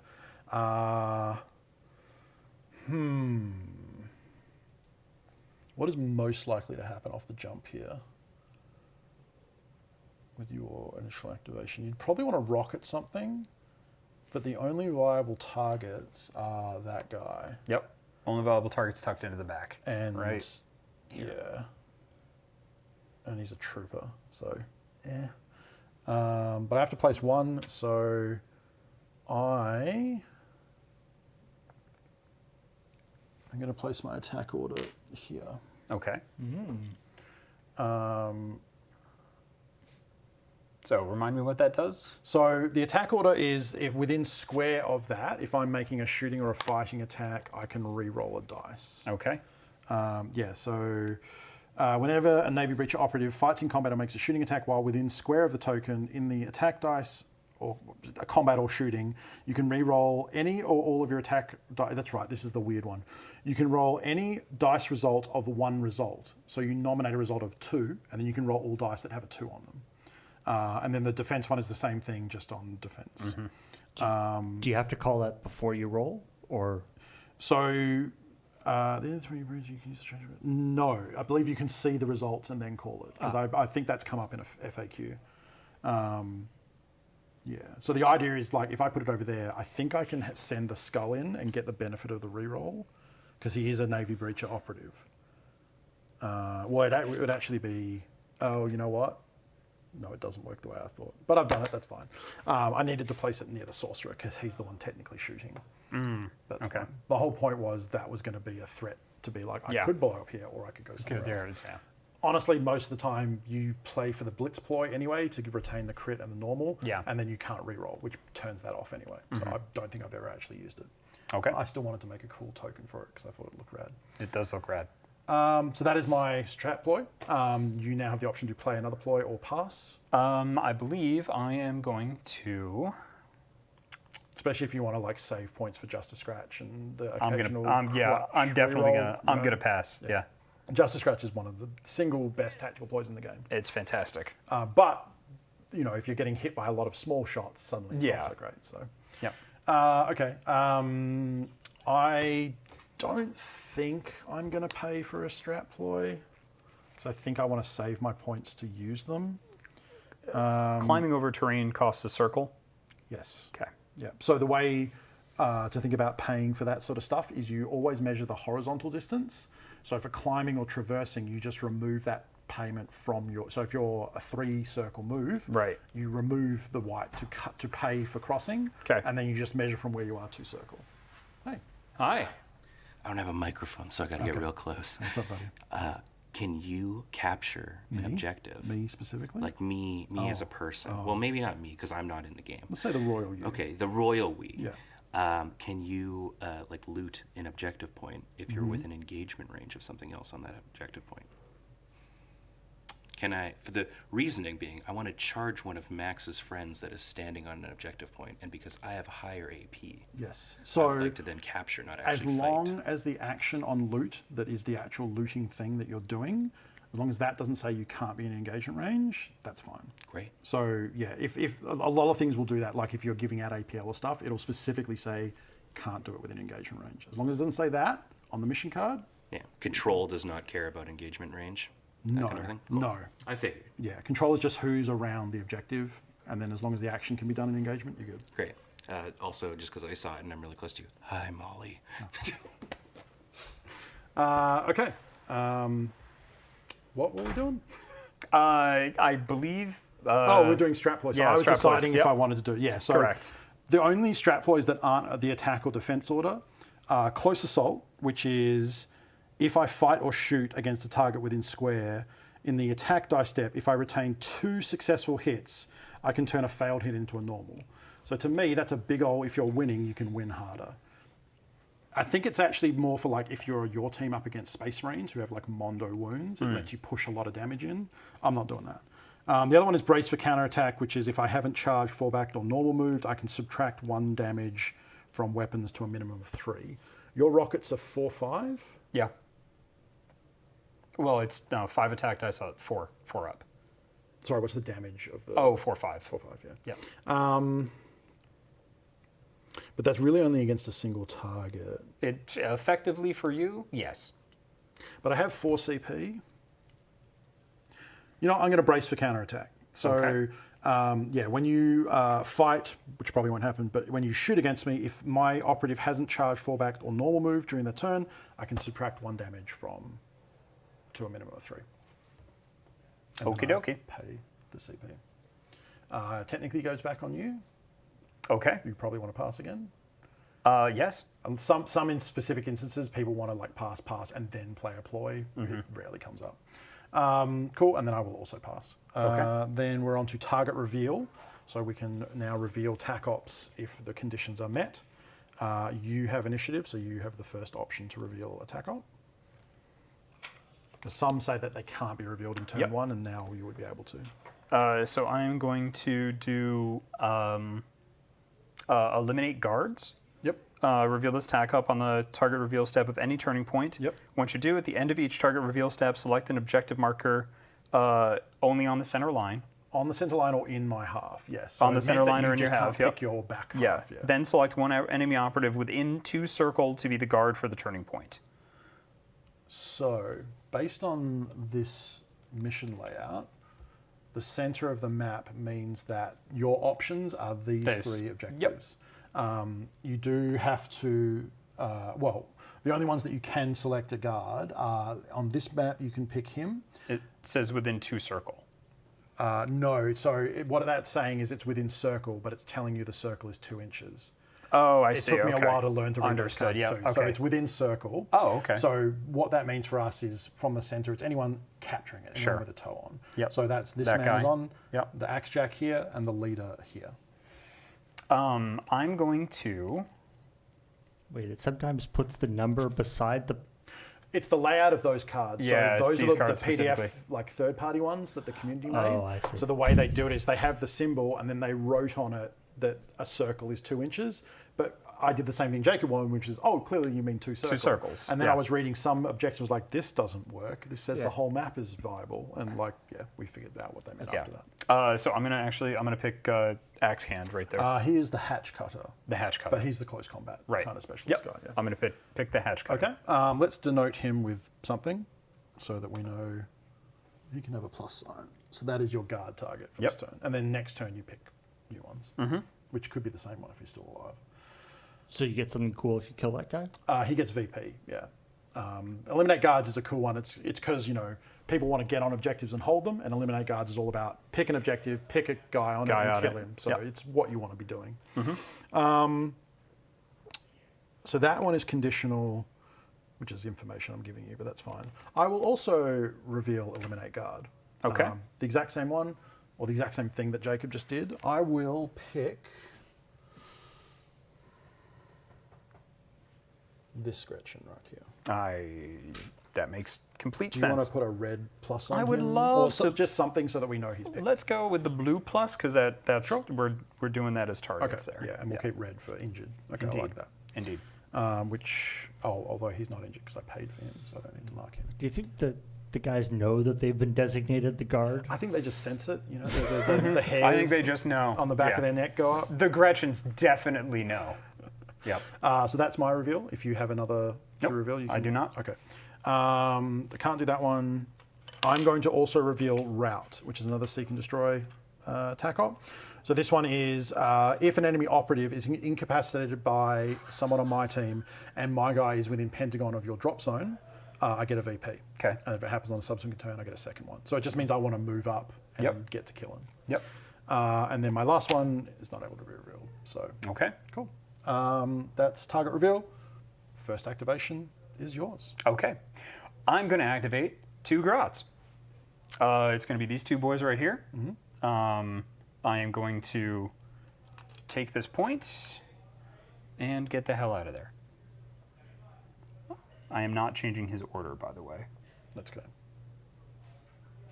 Oh, I remember this came up. I think it probably has been clarified now, but with GA2, you activate one guy completely and then the second guy. And then the second guy. Yeah, because I think in the multiplayer game, it came up that It did, it yes. was like move, Yeah, fight, which is wrong, yeah. Yeah, because I would have to run up and I lose a fight if I'm activating 2 Grots. Exactly. I lose a fight. It's that thing of where you're like, well, this is the way I want to do it, so that's how it works, right? And it's like, unfortunately, specifically not. Specifically not. But Well, I don't know if it's because that makes me sound really selfish, Funko. Well, I'm no, like, I mean, this is the it's- way I want to do it. Well, and that's- then, which, it's the effective way to do it I'm because pretty you want to good. go move Yeah, up, yeah, exactly. support, Yeah. now we fight. It makes sense. Like it's like one person moves, and then the other person moves. Yeah, exactly. So, yeah. I think in that instance, because like you say, you want to be able to get there and have the support, probably what you do is charge, not fight with the first guy. Second guy charges and fights and gets support. Or you just have that trade-off, right? Where you have to decide, well, is it worth fighting without that +1 weapon skill? Or do I want to sacrifice one combat and just do the second one, but get that bonus weapon skill? So there is some there's some decision-making there. And I was being completely sarcastic. I don't think you were actually calling me selfish. No. But I like talking about Kill Team. I think it's a very interesting system. Oh, I just feel like I need to clarify a lot of times with Canadians and Australians because I'm from New York, and sometimes my style of communication gets taken way too seriously. So I just like to clarify. It's our first time hanging out, so I'm good. That's what I wanted to do. I just hid them. They just tucked back in there. Yep. Okay.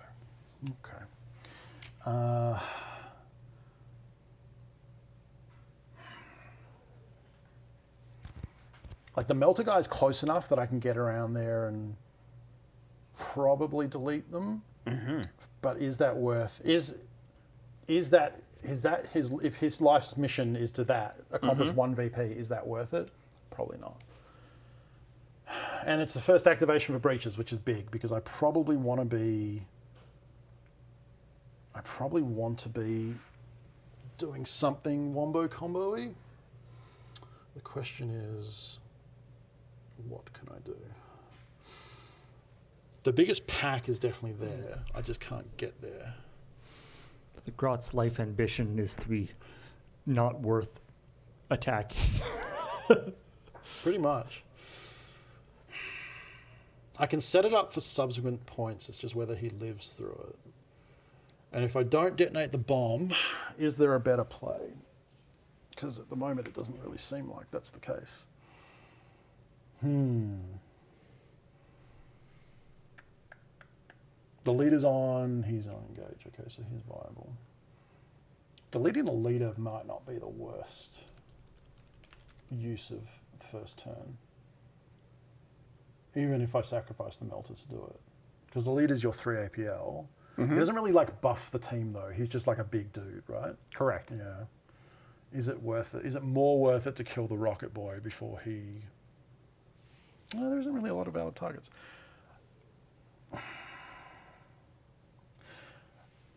I would think if I had the tac op that's killing the leader, that's really worth it, but I don't. Spoiler, I don't.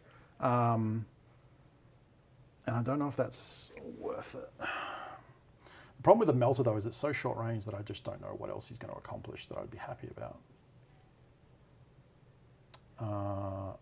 And then the second part of that is like, oh, hello. I just saw a line. Okay. All right. Are they... Oh, they're within square too. I think that's my activation. I think my options are delete the leader. But I think I go for wiping out the Grots and the boy. Ooh. So he's in, he's out, and he's in. So I could get 4, probably. Okay. I guess we're doing that. Okay, so I think what I'll do is we're going to try and pop off. So Breach's thing is the first activation with Breach and Clear, their team ability is once per turning point. When an operative is activated, I can use this ability. If I do, I select another operative that's ready within square of the first one. Until that turning point, they have GA2, so one goes and then the second one goes.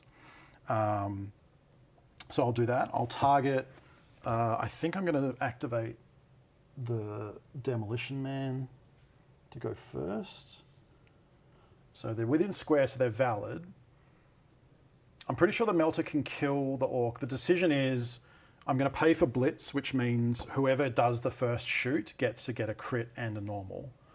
And then I think the second guy gets none of that. So I'm going to bet that the Melter can kill the leader without any, just off the cuff. And I'm going to give Blitz to the Demolitionist and try and wipe out as many of them as I can, because that also gets me a VP. Okay. Okay, so we'll activate the Demolitionist. I'll switch his order because it's now turning point 2, so we can put him on engage.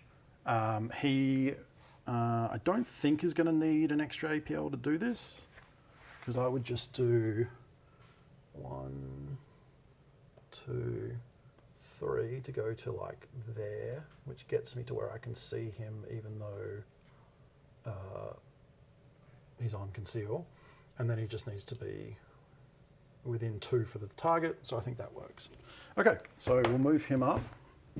So that'll go 1, 2, 3 to, I might swing out a bit wider just so I can actually see him.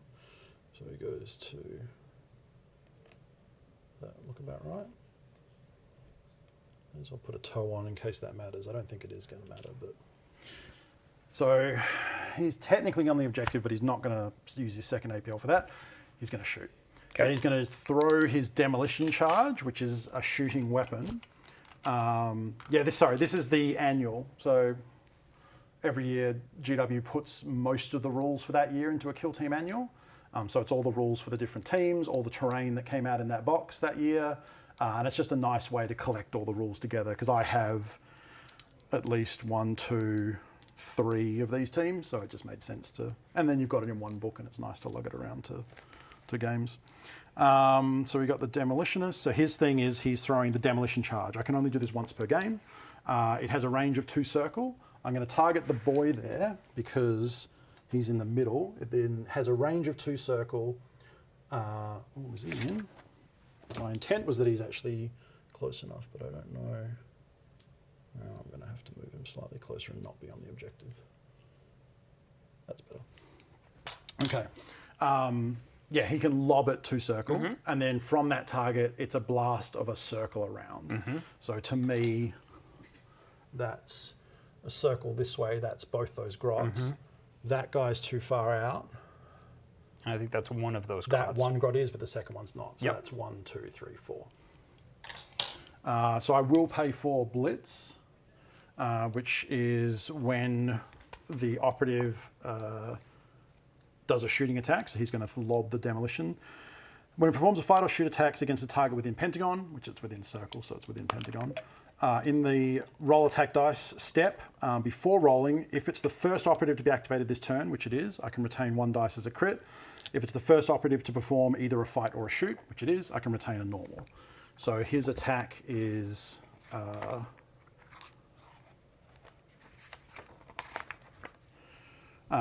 attacks, 3+, 4, 6. It has AP 1, so you lose a dice. It has indirect, so you don't get cover, I believe, is the way grenades work. I think that's correct. You got the crit team in Gallowdark. That's awesome. I retain 1 as a crit and 1 as a normal, and then I have 2 to roll. So we'll start with the boy, who is the original target. That's another crit and a miss. I can't re-roll because I'm using Blitz, so that's my attack. Okay. So it's AP1, so you lose 1 of your saves, and then you roll 2 dice. Did that, yep. And that is nothing. He takes full damage. That's 6, 12, 14? Yeah, he's gone. Or 16. Yep. But yeah, so he's gone. And then we'll do, I can't actually see, we'll do the next grot coming this way. Sure. Same thing, so I'll just leave the crit and the normal out because that's going to be for all of them. Gretchen's only save on 6. Yeah. So they can only crit. That's 1 normal and a miss, right? No, that's a hit. Okay, so it's a crit and 3 normals. Yeah. 2 crits, but That's I a don't lot think it of- matters. It's a lot of pink cloud. Yeah. Yep. A pink mist was where that Gretchen used to be. Indeed. We'll do the next one up. Wow, that is the perfect save, but it doesn't It is matter. the perfect save and does not matter because if I had 3 dice and did that, that might have been a very lucky Gretchen. That AP will get you. So that's 2 normals and a crit. I saved 1. Yeah. Great. Like I said, this is a one-use thing, and this is what it's meant to do. Yep. So by killing him, that's my guard. So I've Yep. now earned 1 for eliminate guards. And we'll pick that up later. We did the front grandma. Actually, the last one is just the last Gretchen on the point. The one that was in range. That is 3 normals and a crit. Great. I'm not going to roll. Well, it's 4 damage, right? 5? 4. He could technically survive 1, but he's probably dead. Yeah. I could technically survive it if I got 2 crits. Yeah. I got 1 crit. Yeah, it's a weapon for killing Space Marines, so it does Yeah. a lot to Gretchen. And then that's his activation. So that's the shot. He's now swinging in the wind and probably going to die. Okay. And then the second part is the melter. So this is the second part of Blitz. So I'm going to switch him from conceal to engage. And we're going to... I'm just sad that you actually just like rolled so ridiculously well with those grots and it didn't matter. Yeah, it does. Yeah, like it's using Blitz on your first activation to retain a crit and a normal immediately puts your average damage up so high that it's just made to delete an elite, a threat. And yeah, stuff like Gretchen, yeah, they're can barely take a single hit from that thing, let alone multiples. So, all right, let's move him up. So these guys are pretty much putting all. Can I actually get him? You can break a 3-circle movement down into triangle increments if you wish, and it just lets you move a little bit better. So that's 1 circle. That's 2. And that's 3. Oh, I don't know if I can actually kill him. I don't know. Let's see if I can do that a bit better. So 1 triangle. That's 1 circle. That's 2 circle. That's 3 circle. So I can get to there. So we put the front of his base there. I think that's about the best I can do.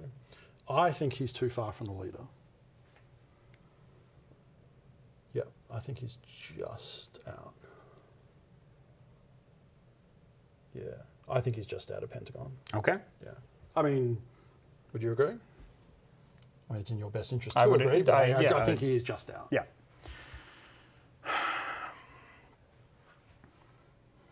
You have a lot more experience than I do, so I'm going to be pretty much bowing to your It's judgment. the thing of like, I want it to hit, Yeah. but I think it's fair that it doesn't. Yes, you are a fair individual. It's just this is why I hate Melter, because it's great when you're up there, but so often you're like, can't hit. Oh, he's dead. Okay, great. I guess, oh no, he's going to be well out, isn't he? Yeah, I guess I don't have a shot. You could hit that. Oh, no, you can't actually. He's concealed behind it. I don't even think I can hit the. Oops. I don't even think I can hit the Gretchen. Honestly, I took out enough with that other one because that cross is heavy to. See, it's crossing the corner of that, trying to get to this close Gretchen. I would have to draw from that side, which that's fine, but trying to get to the other side of the base, it crosses that heavy, so he's safe. You can flip this point. That is true. That is probably my actual best course of action. Yeah, all right, we're flipping the point. I think it's still probably okay. I deleted enough guys that I think that trade is worth it. It probably costs me the Melter, though, so I don't know how I feel about that. That could be a misplay. But we're here now. So that's my activation. Okay. On you. All right. Unless... Hang on a second. Okay. And that friend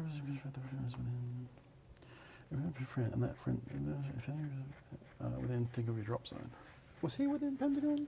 Because yours is like that. No, I'm not. Never mind. Continue. I just Okay. wanted to see if I could have picked up another VP there. Understood. I am going to, oddly, activate 2 Grots. Okay. Okay. We're going to go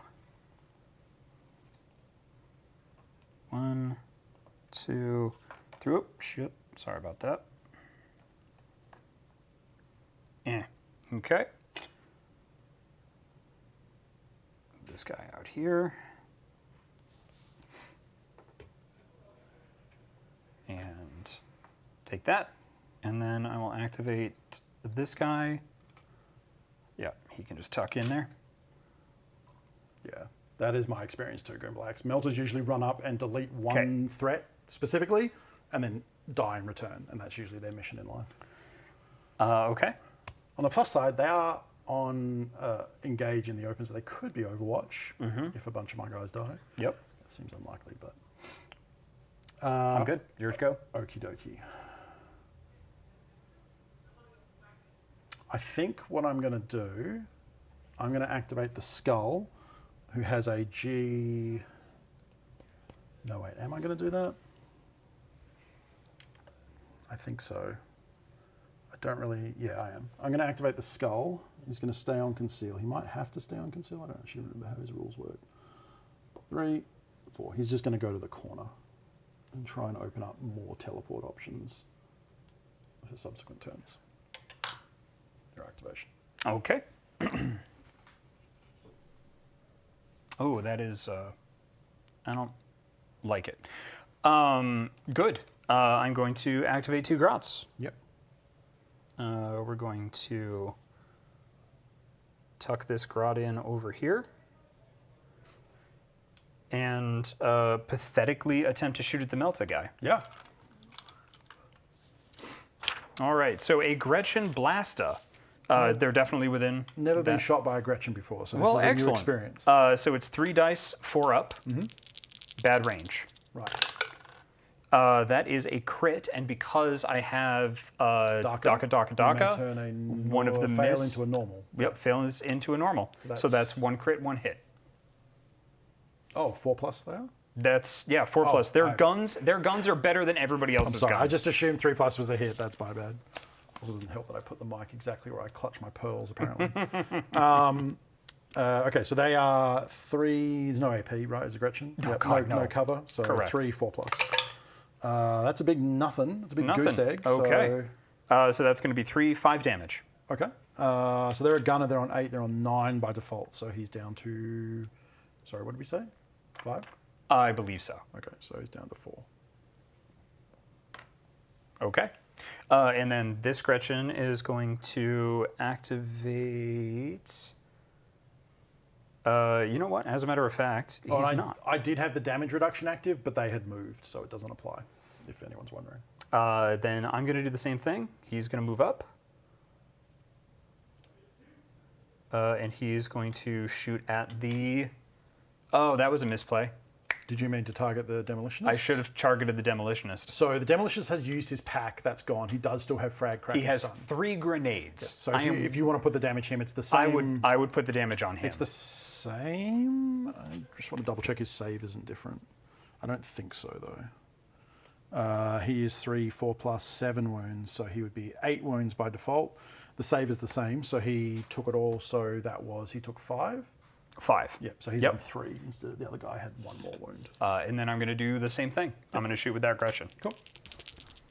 Yeah, I think you're correct to take him out because that's 4. 4. So that's 1 regular hit. okay. Crit and a normal A crit and a normal. save. Yes. So that means you take no damage. I would save either. You've just got Save one either. normal, so You know what? save. I'm just going to let it stand. I'm not going to waste. I'm not going to waste a command point on a Gretchen. So you would have had to do that before your roll finishes. So if you want to re-roll an attack. No, I was going to do the one where you don't to take fight any again. damage. To Sorry, fight my again, bad, yeah. my bad. Yep. Yep. Sorry. That's all right. Cool. So that was your 2. That was my 2 activation, yeah. Yep. That is the most damage I've ever seen a Gretchen do. Yeah, big respect for those Gretchen to get in there, do that damage while standing in the crater of their colleagues. Oh yeah, just inhaling that pink mist. Keep moving him. I've got a little something here.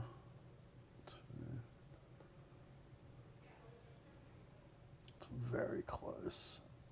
I'm trying to see if I can position to get a shot on the knob.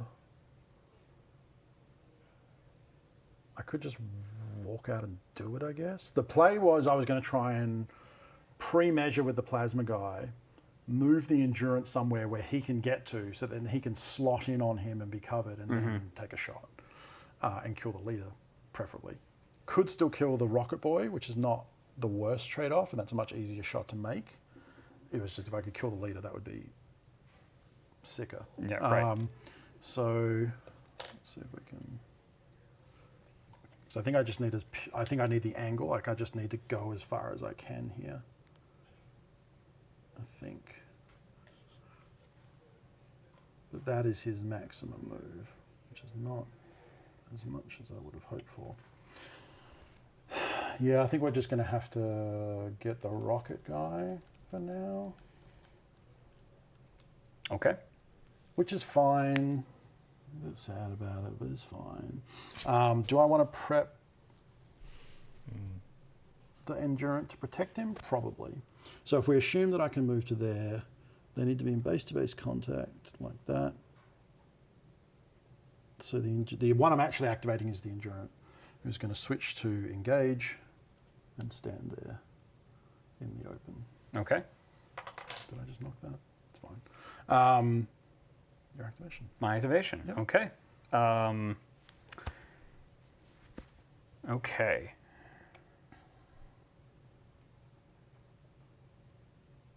Cool. All right. Then I'm going to activate this gent here, because that's definitely within. Cool. All right. Gonna melee charge. I'm gonna charge to engage in melee with the Melta and take a swing. My guy will get support because his dude is next to him. Oh, I thought they had to be base to base with the. They don't have attacker. to be within engagement range. Oh, I see. Right, that's how it works. I think it's not within of the attacker. It's they have to be in engagement range. Oh, I thought they had to be. It's definitely engagement range, which Yeah. is triangle. Yep. So I believe because it's supposed to be like the obvious one is if you had like one guy here fighting another, it's whether they're surrounding them or if the other one's in like chained away. Like, does he need to be in proximity to the dude or to the enemy? I thought he had to be in proximity to the enemy. Yeah, I believe that is That is how it works. Okay. correct. It's how close you have to be within engagement range to the person who is attacking, not your own guy. I mean, I can. I think that's okay. Well, I mean, you would want to position so they're not. Yeah, I would So- position. I would position him over here. It would be about the same. Not the breach wall thing, just combat support in general. But I think Paul is Then right. I would position him over here Yes, then, so that would doesn't negate it. count. Yeah, I believe that is how it Okay. works. All right. So that's going to be with my boy, with the choppa. That's going to be. You're fighting the melter guy, not I- the demolitionist. Yes, because if I tried to go for the Right, you would demolitionist, get then I support. would then Okay, get yeah. okay, So it's going to be 4, 3 up for melee. I think they have hatchets. Oh boy. No, they have gun butt. Oh, that's not good. Gun, but what? Okay, so it's 3 attacks, 4 plus. So that is two hits. 2 hits, 2 normals. But as the attacker, you would choose your action first. Yes. How many? I've retained 2 normal hits. 2 normal hits. Okay. Then I'm going to push 1 crit through. Okay, and then you have a crit and 2 normals. Okay. Your damage profile for combat? 4, 5 Damage? damage. Sorry, the damage your weapon does is 4 damage for a normal, 5 for a crit? Correct. Wow, that's a lot. Okie dokie. So I have 8 wounds standard, 9 with the equipment. So you've pushed a crit through, which is 5. 5. So he's down to 4. Right? Mm-hmm. Yeah. And then next turn he's going to die. So, whoops. I think I just have to push a measly amount of damage on you and then eat it, Okay.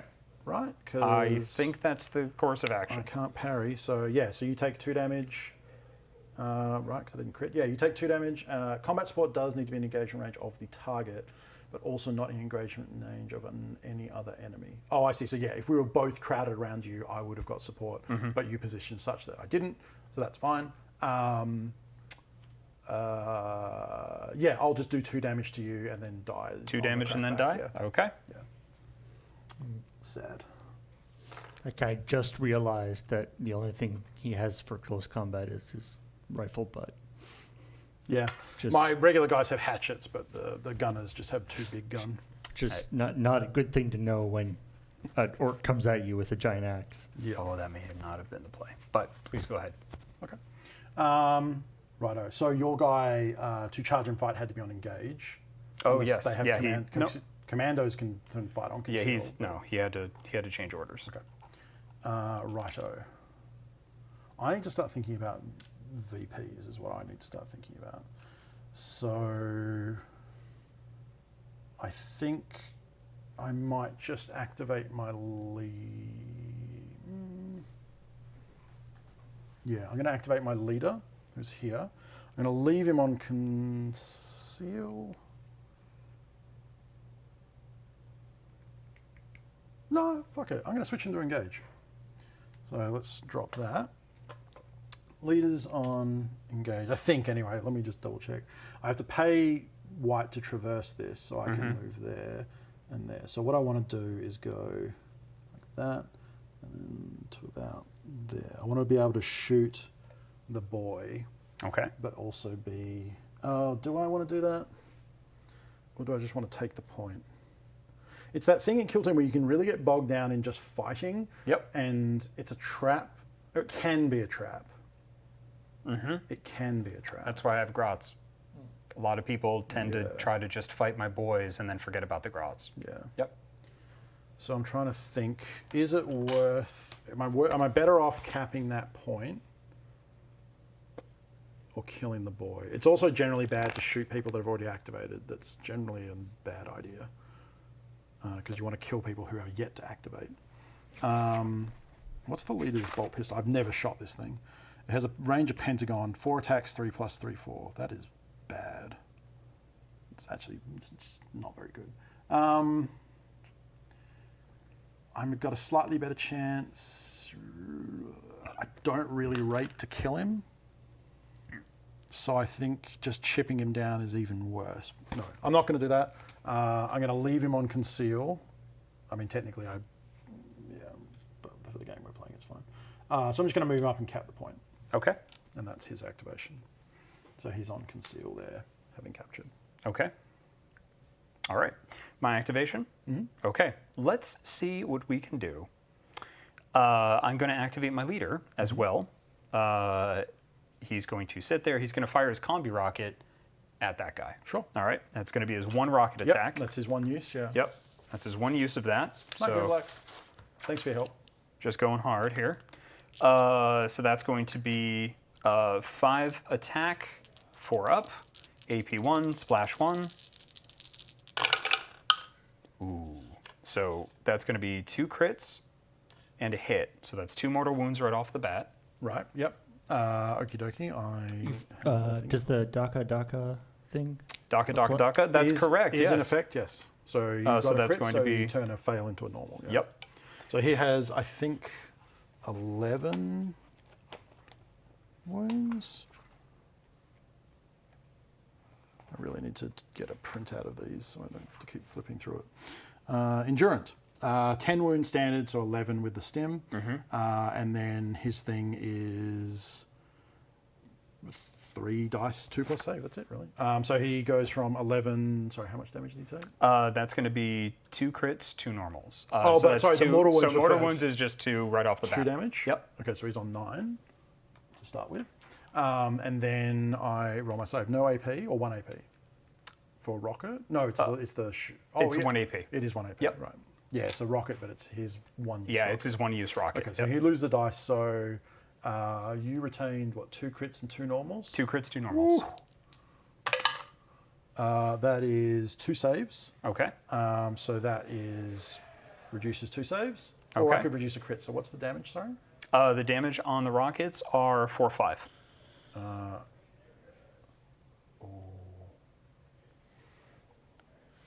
Bear with me 1 second. That's fine, please. I think I made a mistake. Okay.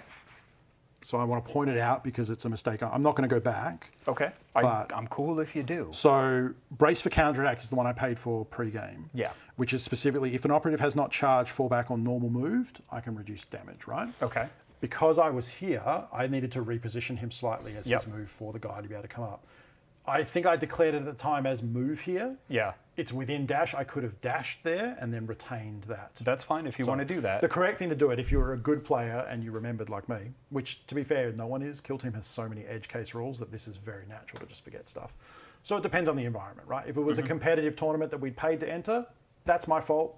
Jacob is well within his rights to say, sucks to suck. And that's the play, right?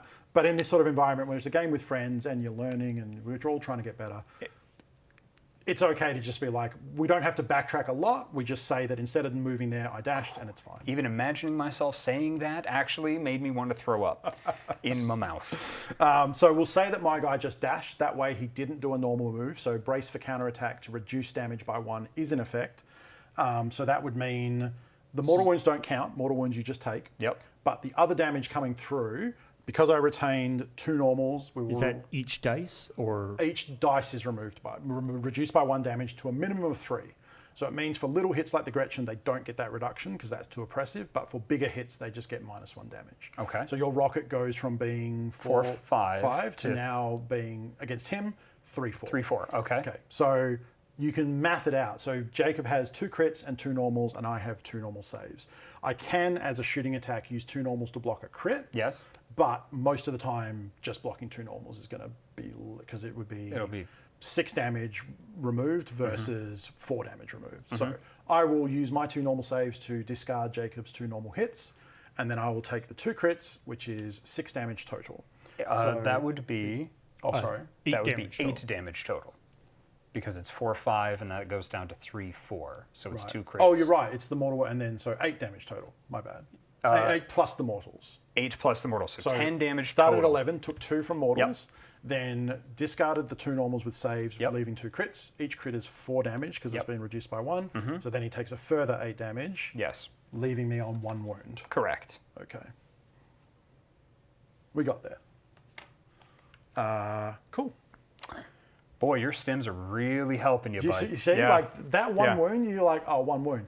That is so big in kill team. Like, kill thresholds, most like, your Gretchen are obviously 5 wounds. They're a little smaller, but the standard profile for an Imperial Guardsman is 7 wounds. So a lot of the time that gets treated as like the standard trooper you're going to fight.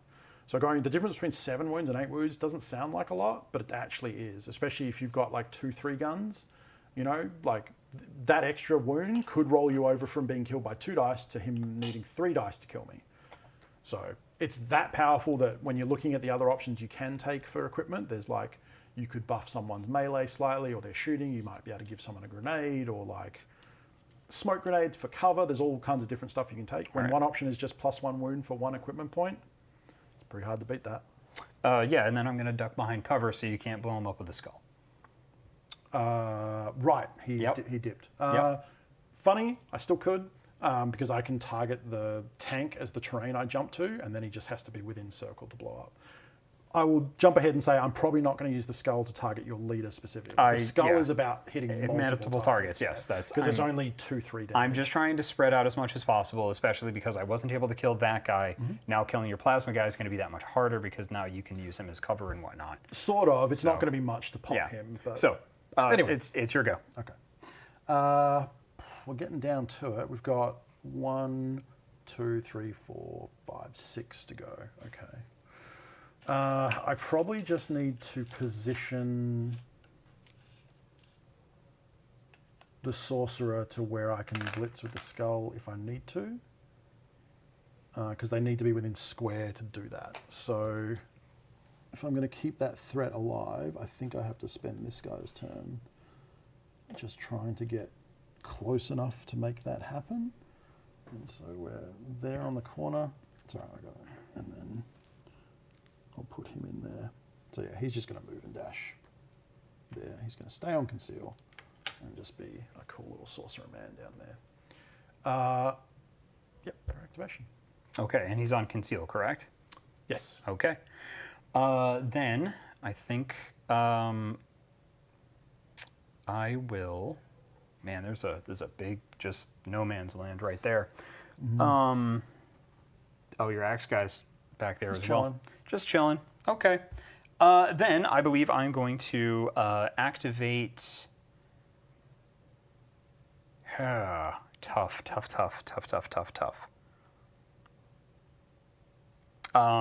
Then I'm going to activate this orc. He's going to come over here. Is he changing orders? He is going to not change orders. Okay. Yep. He's not changing orders, and he's just going to cap that point. Okay. Yeah, it's kind of at this stage that there are going to be some people on the team whose job it is just to walk there and flip a switch. Yep, and that's what he's doing. good job. Yep. Keep it up. Nice work. Okay, I think it's prudent for me. This is my eliminate guards target, isn't it? Yes. I really want to get him out of there. I would love it if you did. Okay. I'll activate my hatch cutter. Okay. Is that what that guy's name is? Yes. I will switch him to engage.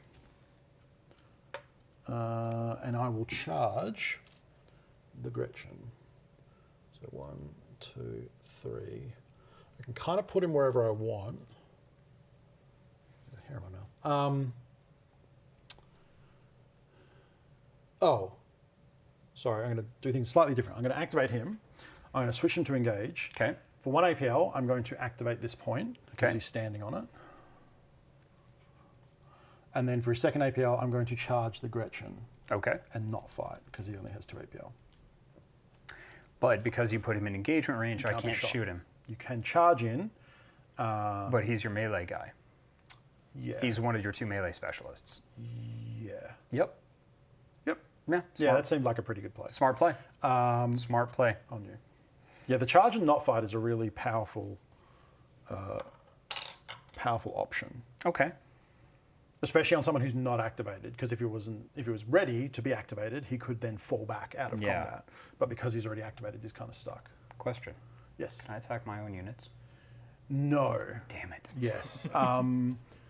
Like the blooded team, who are like evil Imperial Guard, Yeah. are the one team that are able to shoot you. Like they don't care that you're in close combat. Right. So that team is like, doesn't matter, plug him, and if we hit our own guy, it's whatever. That's about the closest you get to that. Okay. The most you could do is charge into combat, and then you would get support. 'Cause Oh you've got yeah, two, of course. But Yeah. That much I know, And- but you do have the benefit of charging, so you get the first apply of damage. But because he's full, you can't just one shot him. yeah. So And if I do that, then I get shot after I do that. Yeah. true. Yep. There's lots of decisions there. Yeah. It's good for me because it also kind of clogs up that lane now, and I can try and hold. This is where I'm kind of developing. You can kind of see what's kind of happening, right? Like I'm kind of putting my team here. I've killed a bit of here so we can maybe take this section, and then I'm basically drawing the line here where if I can hold these 4 and keep him on 2, that then starts to create a gap. Okay.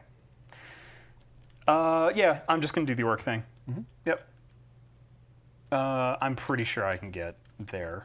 I think you kind of just have to bite the bullet and start fighting that guy, because if you start worrying Yeah. about that, it really closes you off from the Yep. rest of the board. Yep. So I'm gonna do that, and you know what? Actually, I'm gonna do this in a So different. how is the target not dead? If you're Order. referring to the Endurant, the shielded Yeah. guy here who got shot, so his job is to take damage. He has 11 wounds compared to a standard trooper's like 7 or 8. He has a 2+ save compared to regular troopers 4+ save, but his shotgun does very short range, very little damage. So his job is to take damage. I'm gonna do something really silly. I love that. Okay. Because I measured this out. Yep. I can climb and drop the grot that's hiding behind this tank. So let's go through Into climbing range. to make sure you Okay. can. So I would say that's less than circle, so that is Yep. treated as one One circle. circle, To climb it. yep. So from where you are, you would do his movement. Are you going to charge, I assume? Yeah. Yeah. So you have 4 circle to play with. You Yep. spend 1 to climb up. Yep. When dropping, you spend circle, but if it's less than circle, it's rounded down to nothing. Yep. So you would pay 1 circle to go up. As Yep. long as you can get wherever you want to get with 3 circle from where you are, Yep. you're good. I can. Because drop rules are within triangle, correct, as well? It doesn't really matter. I'm just clarifying. Yeah, yeah. Yep, 3. I can get there. Yep, So I this love it. grot, I'm going to activate this 1 grot. He's going to scramble over the tank, screaming bloody murder. Yep. Terrifying. And Probably on engage because he wants to oh yeah, he's going to be on engage. to Yes. charge. He has to be on Yep. engage. Yep. Yeah. So my endurance is by standard 10 on equipment. I paid 1 equipment point for +1 stim, so he goes to 11 wounds. He took 2 crits, Okay. 2 normals. He blocked the normals with saves. Took 2 mortal wounds and then 8 damage from the crits, which is 10 total, leaving him on 1 wound. So with the Gretchen Pretty knife, strong maths right there. which is just awful, but he gets support, so now it's 4 up instead of 5 up. Yep. He's going to take a stabby attack. Cool. This will be interesting. I think so, because your melee is Pretty good. pretty great. The hatch cutter is pretty good, yeah. So the hatch cutter is 4 attacks, 4+, 5, 6. It has the critical ability rending, so if I crit, I can turn, I think, a miss into a normal. You can retain 1 normal as, I turned a normal into a crit, excuse Okay. me. And it has brutal, which means to parry my attacks, you have to use crits. Okay.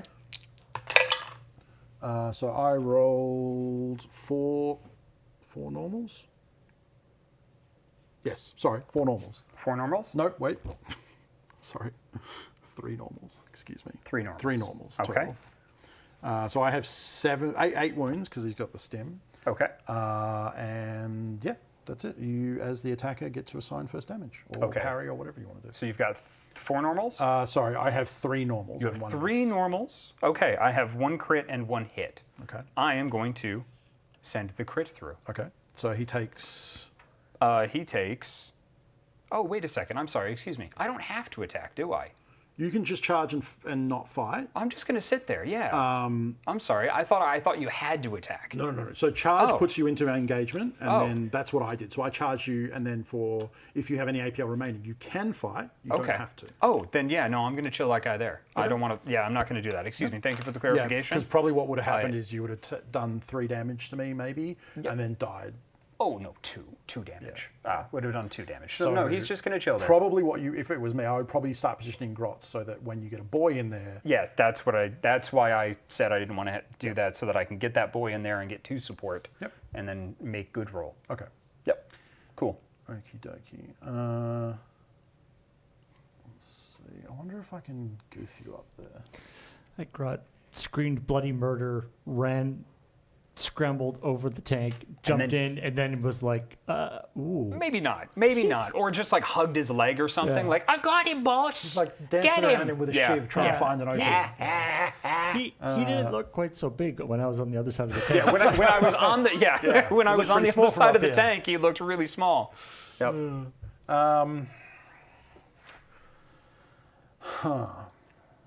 So there's some funky stuff I could do where I could try and get this guy charging here to try and block it and make it so you have to go around because you Yeah. can't go through. Yep. I don't think that's actually, you're so close that I don't think that's really going to matter. So then the question becomes, can I kill an orc? Interesting. What are the orcs' profile? How many wounds do they have? 10. Oof, that's a big boy. And they got 5+ saves? Orcs have 5 up. Yep. Yeah. 10 wounds. Yes. So they if have 3 defense dice, 5 up. I guess at the least, if I can get there and put damage on him, if I can't kill him, it might give you a second pause about charging him in and dying on a punchback.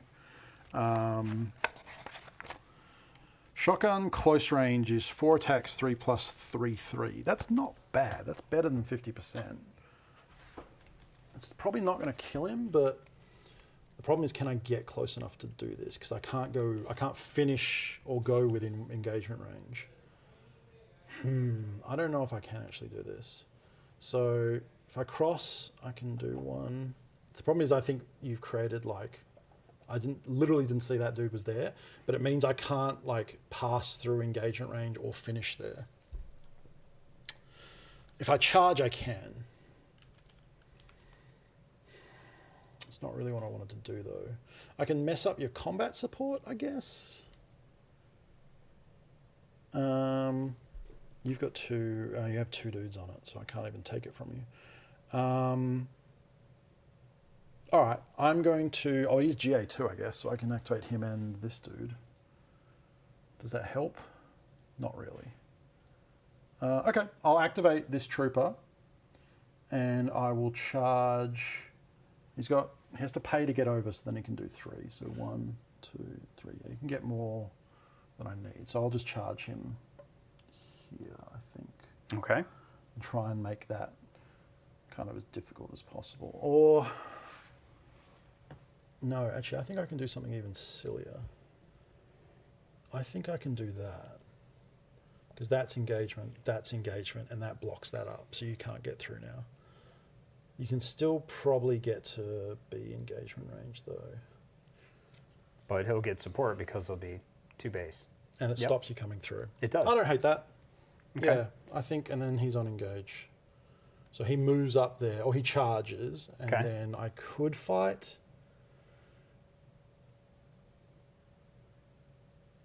How big is the base? I could fight and kill that Gretchen. The problem is, I think if I kill him, it opens up a lane for you to squidge through.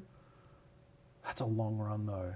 And you got to traverse. I'm going to assume it's fine. I'm going to fight that Gretchen there. Okay. All right, so I, as a trooper, I think have just a hatchet. Yeah. 3 attacks, 4 plus 3, 4. What did we decide? That you would have to get support. You have to be in engagement range of the enemy. See, I don't get combat support because my guy's behind me. Correct. Yeah. Okay. Cool. So it's just a combat attack. If the guy, if the guy's in close combat is a grot, orc should be able to shoot into combat. Actually, yes. Yeah. That would probably be one of the changes I would make to improve. It's companion well orcs. established Yeah. that orcs do not care about grunts. It's one of those things, 100%. like I was talking to Jake about it before. Unfortunately, Games Workshop doesn't really put a lot of work into the compendium teams because they're not meant to be a long-term option, but Yeah. that is one easy option that would make it very thematically cool anyway. Yep. So, all right, let's fight. All right. Oops, well, man down. Wow, that's Oofa doofa. woof. Well, that's one hit. I have one hit.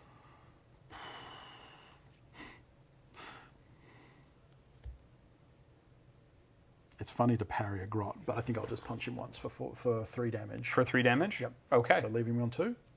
Then I'm going to hit you for 1. Yep. Okay. Great. He goes to. Is he the one that we said was on? Who was the one we didn't give the stim to? It was the one that was down here, right? Who ran up and died? I believe the one that didn't have. Yes. that was Yep. him. So he does have it. So he's on 8 by standard. So he's now on 7. Okay. That's a weird. Cool. Okay. Well, that Grot's. I mean, he should feel embarrassed that he ran up and punched a gremlin and he just took it. Yep. He just went Ah. on the chin. All the guys back at the base are like, "Oh, how'd you get that scar?" I don't want to talk about it. As a 3+2, I did not rate to roll. And the hero among the Grots, that's Stev with a P. Yeah. Okay. Not worth a CP reroll there. That's a trap that you can fall into. Okay. And then my GA2 activation is this guy.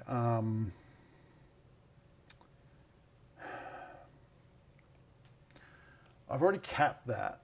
I could move him up. I'm just worried about putting him anywhere even remotely killable because it's giving up a VP. I think I'm just going to move him here, and he's still on conceal, and that's the other activation. Yeah, on you.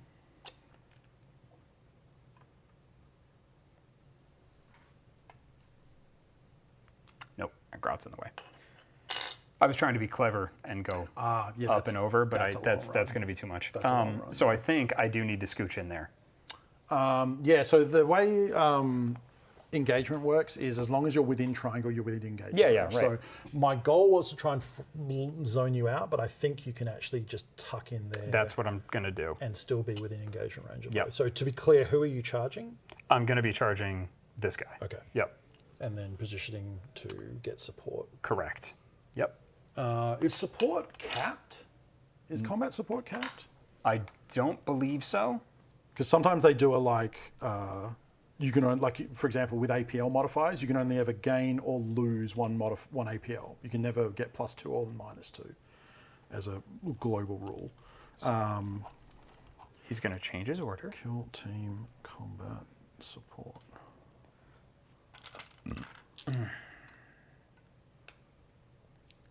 There are so many rules to this game.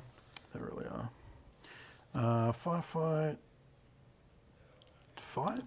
Just looked I it up. think it just goes down like there's the you can never go below 2+ Well, is the standard. oh, maybe yes, because 1 is always a fail. Yeah. And so other than that, I think you can go down as low as you can. Hi, boys. Hey. Hey. Ben Esmar here to come back. Everybody is done, Oh. so you don't need to make the transition. Would you like? awkward. Would you like the play by the Yeah. How'd it update? go? How'd it Yeah. So Alex just narrowly lost to Cameron. go? Oh wow. Okay. Yeah, it was 15-13. Wow. He Okay. is Okay. learning so fast. That's good. Yeah, Super that's cool. impressive. Yeah. Ian beat Corey, so Ian picked up his first W. Oh. Hey, okay. all right. Yeah, which is sick. Yep. And I beat Max, Okay. but Max tabled me. Okay. Yeah, and got all their objectives, so they're still walking out of it with 3 points, and I got 4. It was Oh, okay. 8-9. Wow. Yeah. Okay. Yeah. right. I did not get the initiative once in the game. Oh, I'm yikes. rocking that yeah, so far. yeah. so, It was tough, but great game. Yeah. Okay, so So you're on 16. that would It's put 3 me plus to 1? Yeah. Yeah. Yeah. Yeah. Because I'm trying to keep us even so that we can have a grudge match where we're both the same. Yeah. All right. Okay. So, anyways, enjoy the rest of your night. You're welcome. Have fun. Take a break at some point. We're gonna need to take a break after Yes, this. we'll do after this. Yeah. Because it is.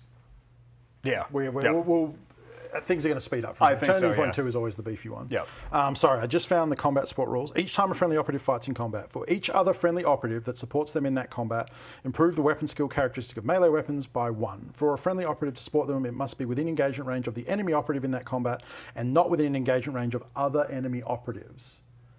So, it doesn't cap it. However, I'm pretty sure everyone is like in engagement. So you are looking to fight and get an engagement from these two. Yep. You do from the back one because he's outside. Yep. I think this one, though, is within engagement of my other guy. Okay. So I think you get +1 here. And for me, I don't because I'm within engagement of various other troops. Okay. Okay. So that's an instance where you are getting +1 weapon skill and I am not. Sounds good. So that is, you are fighting the Demolitionist, I am. believe? Okay. Oh no, not the demolitionist. Sorry? The Hatch Cutter. Sorry, Hatch Cutter, They yeah. look similar. That's my bad. Cool. Hatch Cutter. Yes. Okay. So I am 4 attacks, 4+. You okay. I am 4 attacks, 2+. Wow. Good. Oh, because they're 3+ usually. Yep. All right, fair enough. Okay. Oh, that's a good roll. So I did get a crit. Okay. So my weapon has brutal. So for you to parry me, you have to spend a crit to parry a normal or a crit. So brutal is a standard rule, which means you can only parry my attacks by using your crits. Sure. Okay. How many wounds do you have? So I have 8 wounds total, right? Or am I? No, the trooper is wounded, not The him, trooper's wounded, So not I have you. 8 wounds total. Yep. You attack, so you get to do a first assigning of damage. How much damage do you do? So I do 5, 6.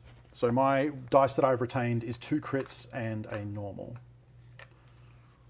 Okay.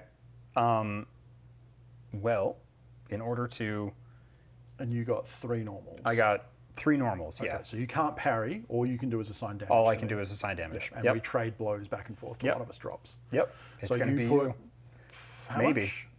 That's going to be 4. Okay, so I go from 8 down to 4. Yep. So the second shot will kill me. So I think all I can do is just punch you for 6. I think so. Although, 6. hang on, rending. If you retain any critical hits, you can retain a normal as a critical. Oh, well, okay. So in fact, I have 3 crits. Great. Not that it matters. So Beauteous. you do 4 to me. Yep. Taking me to 4. Correct. I do 6 back, Okay. And then I do another 4. killing him. Okay, great. Neat. Which you are left on. 4. Okay. Cool. So notably, that now frees up. The left Gretchen is no longer in engagement. Yep. But all 3 others are still in engagement of the trooper Yep. remaining. You moved and fought, so that is, That's it. yeah, okay. Mm-hmm. Alrighty. Man, that is turning into a real brouhaha. Yeah, it corner, is. isn't it? It really is. It's a weird one. Oh, and that was the guard, so I get a victory point. No, the trooper is this. Oh, you're right. You're right. Yeah, yeah, Sorry, yeah. You're totally right. It is Yep. the guard. My bad. So that was the eliminate guard. I just put a dice on it to indicate 1 VP. So you go up Yep. 1. I go up 1. Yep. And then if I achieve the first condition in any subsequent turning point, I score a VP. Okay, cool. So next turn I get to assign another guard. What did I score? Did I only score 1 point last time? I think I did, right? Yeah. 1 main point, and then I got 1 for the tac op. So Yep. it is correct. Okay. Okie dokie. Let's see. I've got remaining. I have Axe Jack and Plasma. That is it. How many activations have you got? You've got 1 rocket. I've got Both my rockets? two rockets. Yep. Right, because you shot against someone, then we decided that it didn't happen. Have you not shot with the rockets? I have not shot with the rockets. I've only shot in the one rocket. Oh, that's right. You shot Yep. that rocket. That's why Yep. I got confused. I knew I got shot by a rocket. Yes. I Yes, just- indeed. Okay.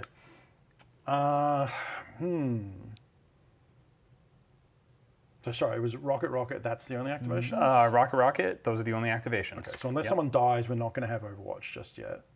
I think I'm probably going to move the plasma and shoot the rocket guy to kill one of your activations. I think. Okay. because I'm scared. That will potentially give you an Overwatch, right? Because I move out, shoot that, you play that, and then I have one more. No, because then it ends. Okay, yeah, we're still good. So I will activate the plasma. I'm going to either just step out and shoot the rocket, or I'm going to try and get him into base to base with the Endurant for a little bit of extra protection. It's just whether I can get there. Because we did kind of pre-measure it that I could. So yeah, I can. Yeah, so he's on engage, so I'll activate him, move him up to be in base to base with the Endurant. Okay. So now you would have to shoot the Endurant for... Well, actually, that's not entirely true. It's when you're shooting him, if the cover line crosses this guy, you shoot it. So actually, I can try and position to where that will matter, but if you're shooting from here, it's probably not going to come into play. It would come into play for this guy, I think, alone. If I don't kill him, then at least it gives me some sort of protection. Indeed. Okay, and then we will... I'm not going to run hot, because I will probably just explode. So instead, I will just do a normal shot, which is 4 attacks. Normal profile. 4 attacks, 4+. He would be injured, but he paid to not be injured for the game. Indeed. Standard attack 4 attacks, 4+, 5, 6, AP 1. So you will lose... you'll lose a save, but you're in cover, so you do get to retain 1. And then the rest happens. So that is... Thankfully, I didn't roll... hot. That's a crit and a normal with 2 misses. That would have been bad. A crit and a normal with 2 misses. Yeah. Okay, so I retain 1 normal. So that means I need to roll a crit to survive. Yes. Well, you probably survive, but yes, to avoid damage. To avoid damage? Yeah. Okay. Then I'm going to use a command point for just a scratch. Oh, of course. Yep. Now you can only use it once per turn. So we just I already used it this turn, didn't I? Did you? No, I thought it was the first turn. I wasn't bringing that up to be like you can't use it. It's more of it like just be aware. This is your one for this turn. Yeah, but I think you're out of mans after this. I think one more, you've but got the hatchet guy. Yeah, it's not going to be. You're not going to get over. Okay, so then I take no damage. No. There's still 1 normal. Oh, because you retained. Because I retained 1. Yep. My bad. Nice save. Yep, that's that. Your activation. So I now potentially will get Overwatch because you'll activate 1, I'll activate 1. Nope. And then I'll activate 1. Yeah, you're right. No Overwatch, Okay, cool. All right, then I'm going to, I'm going to activate this rocket guy. And I'm going to fire. So viable targets would be the Demolitionist and the Endurant. What is this for? I think that was your leader. No, because he's I got don't remember. one. Not sure. It must be for someone who died and I didn't pick it up. Because that's the Endurance one, that's the Plasma. Mm-hmm. Yeah, we'll just assume that was left over. Okay. Viable targets, Demolitionist, Endurant. Plasma is being protected by Endurance, so he's not viable. And that's the only ones that the rocket guy can see. Yeah. So, what I think... Like, you could move out and try and get an angle on the leader, because he's in conceal, but if you can get cover lines to his base, you could potentially shoot him. It doesn't super accomplish much. He doesn't buff the team, only places those orders, but you can see I haven't used it yet. He does have a power weapon, so in melee he's not too shabby. Not too shabby. It's like 4 attacks, 4, 6, lethal 5+, something like that. It can be pretty nasty. Okay. But it's up to you. Yes, indeed. Then I think I'm going to... that's on the initiative. I guess at this point, I would probably look at the Endurant and think like, he's basically a shield around the Plasma guy. Like you have to use an attack to pop that, to then pop him. Yes. So at some point, you're going to have to spend an activation to kill him. But you're right. How much threat is that Plasma going to be? A lot, I think. Well, but I think this guy is going to be more... This is more of a Most threat. of your team is now on this side. So for the Plasma to engage, he has to come back this way or get all the way around. Like, yes. He's a threat to these guys, but I think it's somewhat limited. Yeah, I think the Demolitionist with his AoE attacks, especially if you do something suicidal with him over I would here. probably just go straight in and then try and hit them. To hit them. Yeah, so I think it's going to be the Demolitionist with the rocket. All right, so 5. That feels like the biggest potential damage spike, Yep. That is 2 crits and a hit, so that is 2 mortal wounds right off the bat. Yep. He's on 3, so he goes to 1. I don't think he's living through this. Lose 1 because of AP. He did get a crit and then a miss. What have you retained? Sorry. I retained 2 crits and a normal. Okay, and it's 4/5. Yes. So I would need to get all 3, so it's not possible. Yeah. Yeah, he's dead. Okay. And then I'm going to scooch-a-magooch him back here. Right, so he was the one. Yeah, okay. Yep. Cool.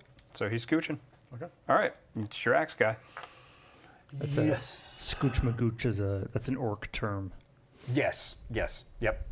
I'm going to activate the Axeman. I'm going to leave him on conceal. I'm going to activate the point before he moves off it to cap that. Okay. Then I'm going to move and dash him still on conceal. Well, it's probably just move. Actually, it is just move because he just used his APL. So he's going to move and stand on that point behind cover, behind the wall. Okay. And that, I think, is your last Rocket Boy activation. It is my last Rocket Boy activation. Which, He can't really do anything. without moving, is pretty tricky, yeah. Because yes. these are in engagement and not valid. He's concealed. He's concealed. What's the range on your Explodey skull? From where it ends up, it detonates a circle radius around. A circle radius around? However, Okay. he is concealed. Oh yeah, no. I'm As a general- looking at my sure. guys. Yeah. Yes. No, that is a very important question to ask Yep. for sure. Okay. Then I think what I'm gonna do is nothing. You can pass. You can. Yeah, stand I'm gonna in place. pass. Yeah. Yep. Yep. That's it. Okay. He's gonna do a big fat nothing. That is a valid option. One of the things you can do is pass. If you don't have to move someone to have activated them. Yeah. Okay. Okay. That is the end of the turn. So end of turn stuff. We have the main victory points. You're holding 1, 2. Yep. So you go to 6. I'm holding 1, 2, 3, 4. So I go also up to 6.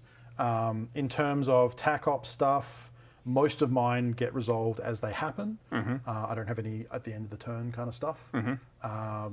Same thing with you. You've got to eliminate guards, which you did do. Yep. Do you want to pop just a dice with a 1 on that, just so we remember? Because on the card, yeah, just so we know you've got one of the 2 points. And I already put it in there. And you already put it Yep. in. So yeah, I guess at the end of turning point 2, we're all tied up at 6. Okay, great. And then we flip them. Yes, indeed. And then I think we should, We should take a break. a break because I really need to use the restroom. That was a long couple of turning points. So All right, let's take a quick commercial break. All right. And we'll be back in just a few minutes. Don't go away. one more.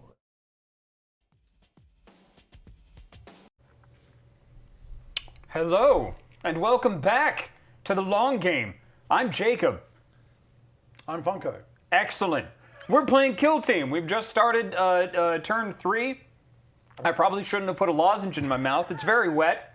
I'm playing orcs. You're playing your spoopy breachers. There we go. Yep. And we're about to roll initiative. Welcome back. We're happy to have you. I love you. Let's go. Well, okay. Just missed the box entirely. 2. Yeah? How about a 1? Oh! Ben just came in here and said that he finished his game and hadn't got initiative once, and I really thought I was staring down the barrel of that. But now I have initiative. Yeah. All right, so let's do it. Generate a command point at the start of the round. Your Then command points. play strategic ploys. I am first, so. Well, okay, I should pick up my attack order because that goes to the end of the turn. I'm going to drop my defensive order back here somewhere. This token doesn't exist for rule terms, so even though I'm placing it on the board, it doesn't occupy space in terms of base placement and other stuff. So I'm going to place it basically, I don't know, there. Excellent. It's going to protect guys back there, maybe. I don't know. And now, if you would like to play a strat ploy, you are welcome to. I would like to play a strat ploy. I'm going to play.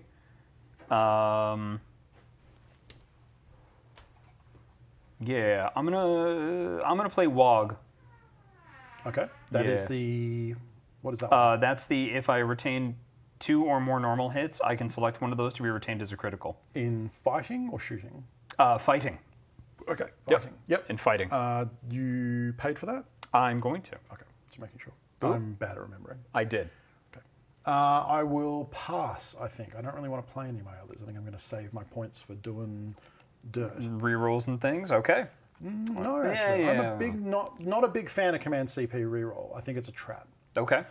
Because if you think about it, you get 4 when you start, and then you get 1 for each subsequent turning point. Yeah, so you get that's true. 7 total, Yeah. outside of any way to generate them, which some teams have. And you're only rerolling 1 dice. Exactly. So yeah. it can matter, and notably also Command reroll can only be used on attack and defense. It's like very specific things. You can't just use it for any dice roll. Can't use it for initiative. Can't use it for anyway. Okay. So my first activation. Well, no, sorry. Excuse me. Pass on Strat Ploy. Did you want to play another Strat Ploy? No. Okay, pass. No, I've gotta save a boy. Target reveal step. I cannot reveal this one yet. It is conditional. Yep. Same. So yeah, I'll pass. Okay. Same. Pass. Okay. First activation. So this is a biggie. Now, my team ability, they do have to be within square, which changes things when you get to this late stage. I guess it's probably the Skull Man. No, you've really set it up so there's not a lot of good kills there. Like, I've got these 3 here. Yep. Ideally, I'd probably want to, like, this side of the board is the problem. So, okay, we're gonna end soon, and I need to not run the clock down. I think the skull's not going to do it for me. I think what I want to do is charge. Yeah. So yeah, I think I'm going to use the Axe Jack. I think that's the biggest payoff for my first activation here. Okay. So what I'm probably going to do. My question is, can I still? Oh, okay. So I don't have to use Breach and Clear to use Blitz. Interesting. Blitz is just the first time I fight or shoot. If it's within Pentagon, I can pay for Blitz. Okay, so I don't need to use Breach and Clear. I think I'm just activating the Axe Jack then. So I'm activating the Axe Jack. I'm switching him from Conceal to Engage. Okay. I'm going to charge. Do I need the APL? No, because I just spend the 2 and I wade in and I start blasting.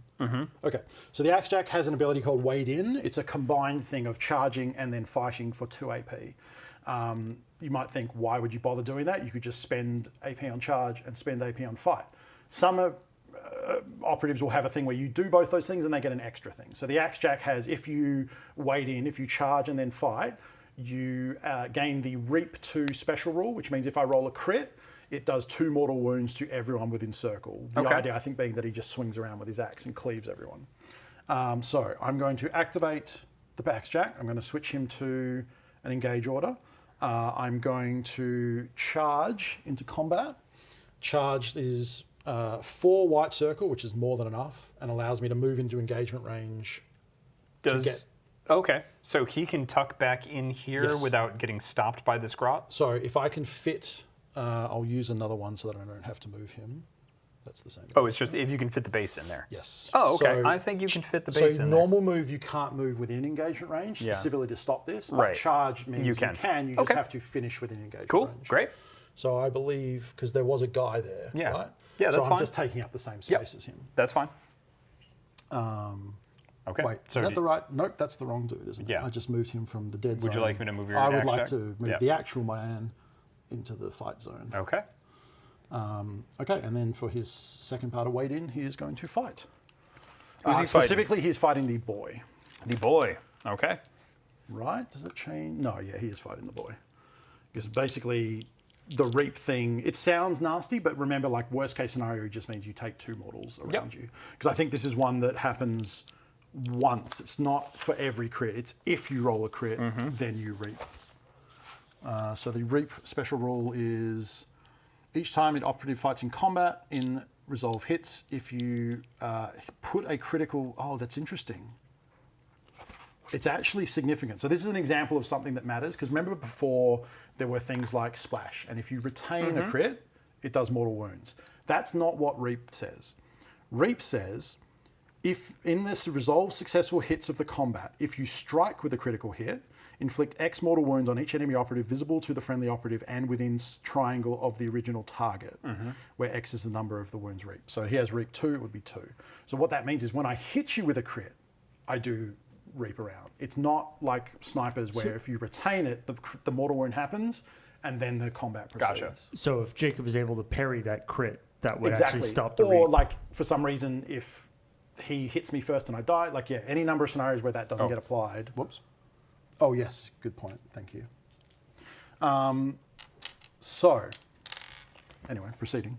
So wade in, gains reap. So his attack is 4 attacks, 3+, 4, 6, with lethal 5+. Now, in terms of support, I think it's the same thing as before, which is that I don't get support because everyone's kind of within engagement range of everyone else. Mm-hmm. I think that's the way.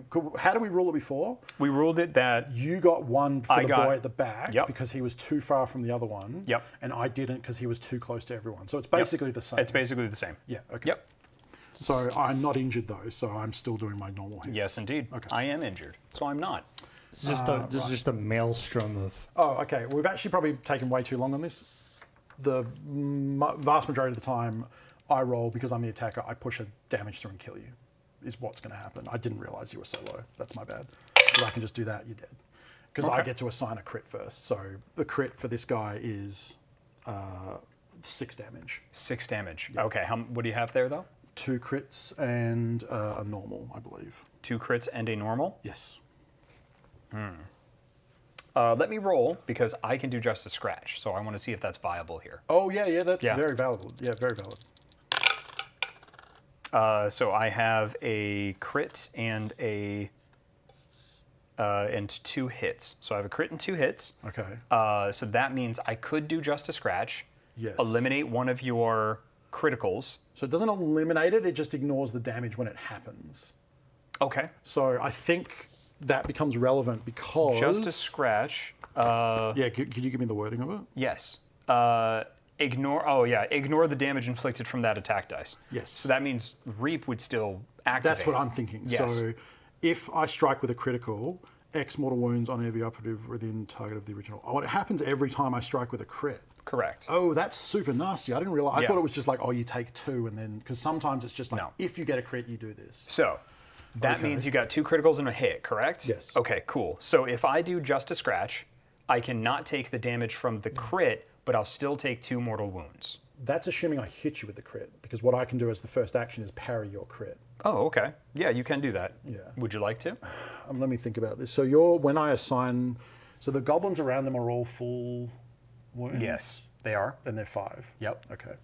Because I can't really take out any gremlins with the Reap, which is what I was hoping. I can mess them up, but let me logic this out and try and do it quickly because we're running out of time. Fuck it, I'm just going to go quick. I'm going to push a crit through to you, to the boy. That's my Okay. first action. So he presumably will just a scratch. Correct. Okay, but because I struck with the crit, while he ignores the damage, the Reap goes to everyone else. So each Yes. grot takes 2 mortals. Each star takes 2 mortals, Does okay. Wait, does he also take the mortals? Or is it everyone else?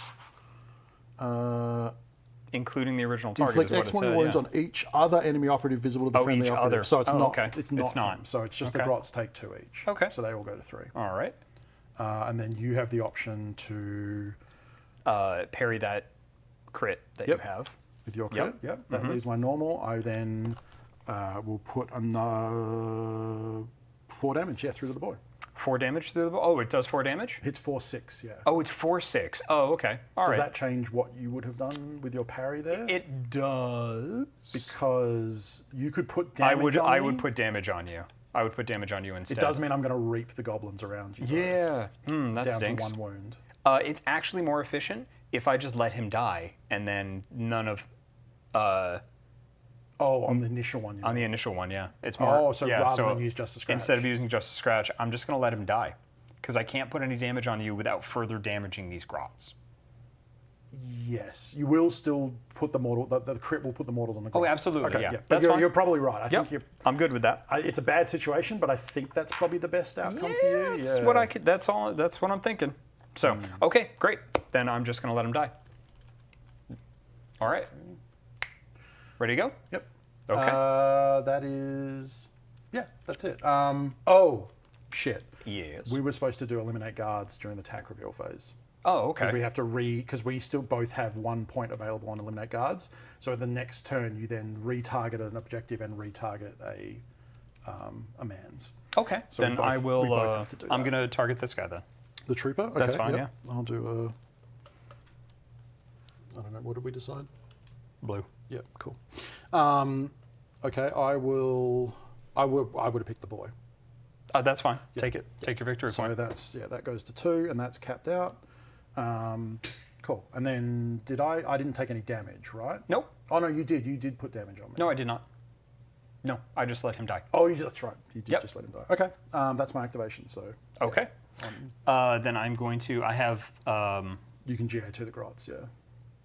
Okay, I'm going to GA both of the grots, but they're not going to attack. Okay. I'm going to use 1 AP to disengage. It's 2 AP to it's- fall back. Oh, it's 2 AP to fall back? How much do you get to fall back? It's a full move. It's a full move, You have okay. to go away from the person you're falling back from. You have to end up further away. Right, okay. But yeah, it costs you 2 AP, and then you just get a normal move away from combat. Okay. So yeah, you could normal move on to the objective, but then you couldn't take the objective because that would be a third. Yeah, how many wounds does this guy have? 8. 8? Yep. Oh, you know what? I'm going to try to stab him to death with grots. Sounds good. Yep. Cool. So I'm going to move him in here. Yep.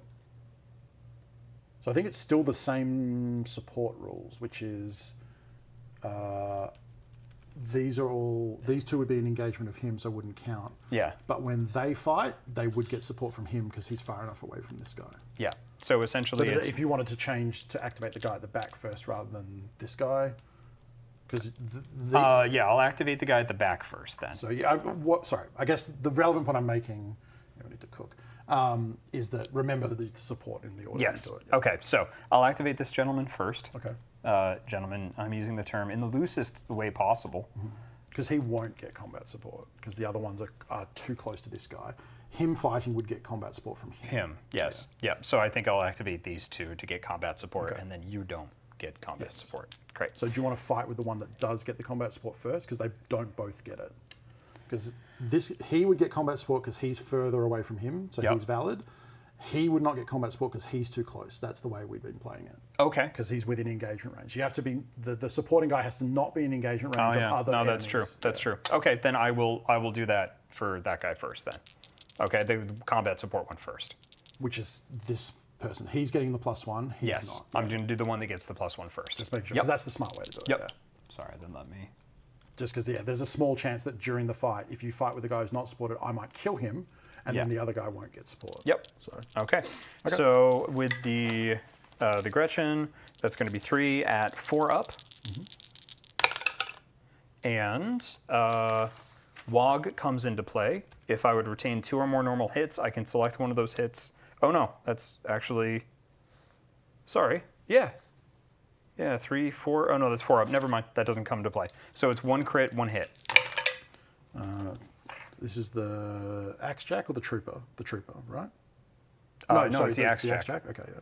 So 4 attacks, 3+. He's not injured. Okay, so you're the attacker. You get first dice. How much do you get? I got 3 crits because he's lethal 5+. Oh, 3 crits? Yeah.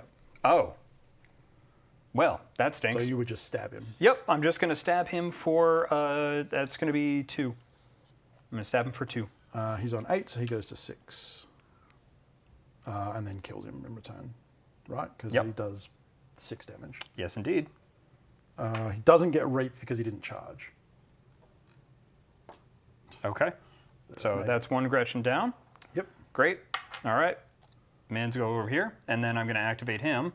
I'm going to change his order from conceal to attack. Oh, actually, if you use him and then charge him into the Axe Jack, you Yeah. get support again. 'Cause Yeah, yeah. Yep, that's what I'm Good play. I'm Good play. doing. Yeah, that's a good play. I mean, it's probably the same result, which is you shiv him a bit and then he dies Yeah, in the crackback. yeah. But that's that's what you want at this point. Yep. From Gretchen. And that's the guy that got punched in the face, but he's still at 3. Oh, actually. Yeah, no, that's what I'm going to do. Screw it. It's too late. All right. Then I'm going to roll. There we go. So that's 2 normal hits. And then this time, Wog comes into play. If I retain 2 or more normal hits, one of those hits becomes a critical. Okay. I have a normal and 2 crits. A normal and 2 crits. I'm going to do another 2 damage. God damn it. Okay, so he goes to 4 and then gets smashed back, yeah. All right, it's down to 4 wounds. Okay. And that is your activation. Yes, indeed. All right, I think we need to go quick here. I'm going to activate the Plasma Gunner and switch him to... actually, no, I'm not. I'm going to activate this Trooper. Yeah, leave him on conceal, move there, and cap the point. Your activation? Because I don't have any other GA2s, right? Oh, I do. I have this Trooper. Yep. Yeah, so GA2 him. He activates and caps that. He's going to...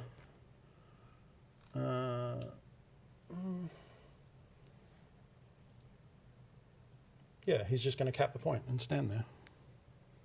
That's all. That's it. Your turn. Okay.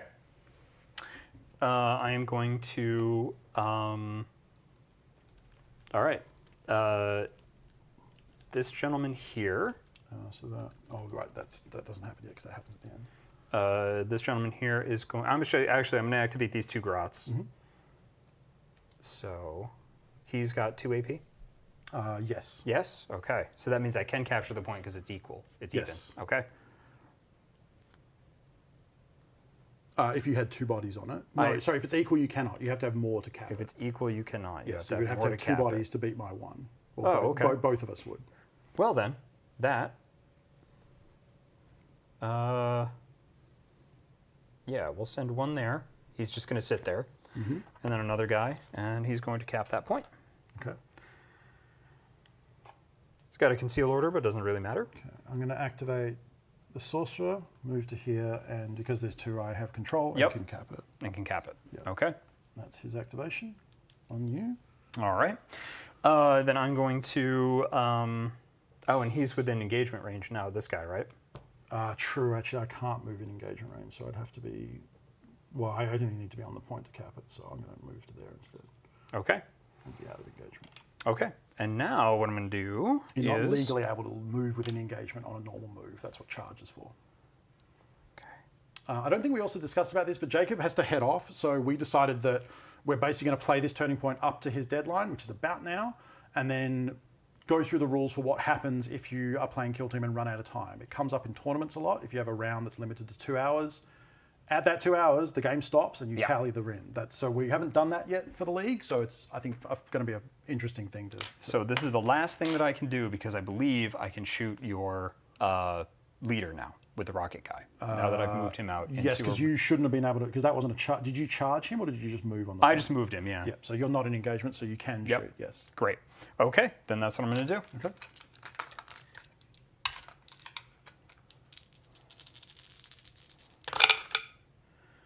Okay, so that's 1 crit.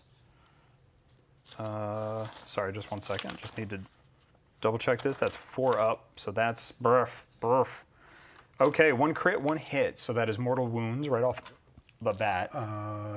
AP, so he only gets 2 saves. No save. Oh, sorry, 1 save, 1 normal. 1 normal? Okay. Yep. So that is going to be, if he saves 1 normal, that's going to be 5 damage. And then 6 with the mortal wounds total. How did you get... Oh, because you got how many crits? I got 1 crit. Oh, sorry, 6 total, not 6 mortal wounds. No. Okay, I was like, No, 6 mortal wounds, where'd that come from? 5 damage with the Right. rocket, with the crit, and then 1 mortal wound because of the splash. For 6 total. Okay, so he's on 9 wounds, so he's on 3. Yep. Okay, I don't have a die for that, so he's now 3 wounds left. Yeah, so that's game. We said 8-10. Shit. So we would normally Dang it. total things up from here. Dang it. So for eliminate, well, I did get eliminate guards. You didn't because my trooper survived. Yeah, you win. I didn't get route, and I didn't get this one. I don't know about that. We got to add it up. So I got 1 in the last turning point. I got 1, 2, 3. Yep. You got 1. 1. Any tac op stuff? Do you have, what was your remaining one? The remaining one is try to kill the leader for Right. Try to It's kill a just leader kill for him. another. Do you get anything if he's like wounded or anything or injured? Nope. Okay. I don't. And then Seek and Destroy, you hid that guy the whole game, so... My one was Couldn't do Rob and Ransack, which is about punching. We're both painted, so you don't get the bonus VPs for full paint. I think that's it. Okay, yeah, you win. Right? Am I missing anything? I think don't because think basically, so. like there is. If I had tabled him, you get to like effectively play out the rest of the game, and I'm moving around with no opponent. So you just measure out to see if you could get to all the points to cap them. But that's not when time expires. The time expire is you add up what it is. Any points you score, and that's the result. So I think the end result is 9-7. It's 9-7. Yep. Now, bonus league points. Neither of us lost our dudes. Nope. Neither of us accomplished all tac ops. Nope. And we didn't table each other. So Nope. that's a big zip on that. Yep. So you get 3, I get 1. Yep. GG. Thank you. Yeah. So that's interesting because that puts us league point wise. That means Ben is on the top. Ben scored 4. We were equal before this. So current top of the league for week 4, going now into the multiplayer matches, is Ben, I think, would be on 16, and I think I'm on 15. Something like that. So, yeah. I think that's pretty much it. I think that's pretty much it. All right. So I believe, Paul, Yes. what's next on the agenda to take us out? I think now we say thank you to everybody for joining us. Remember, this show and everything we do here is brought to you by Patreon. Patreon.com/loadingreadyrun. You help make this whole thing possible. And thank you. It's gone now. Thank you all, and we will talk to you later. Thanks a lot, everybody. Thank you very much for being here. We could not do this without you. That's what allows folks such as myself and Funko to be here, so thanks a lot.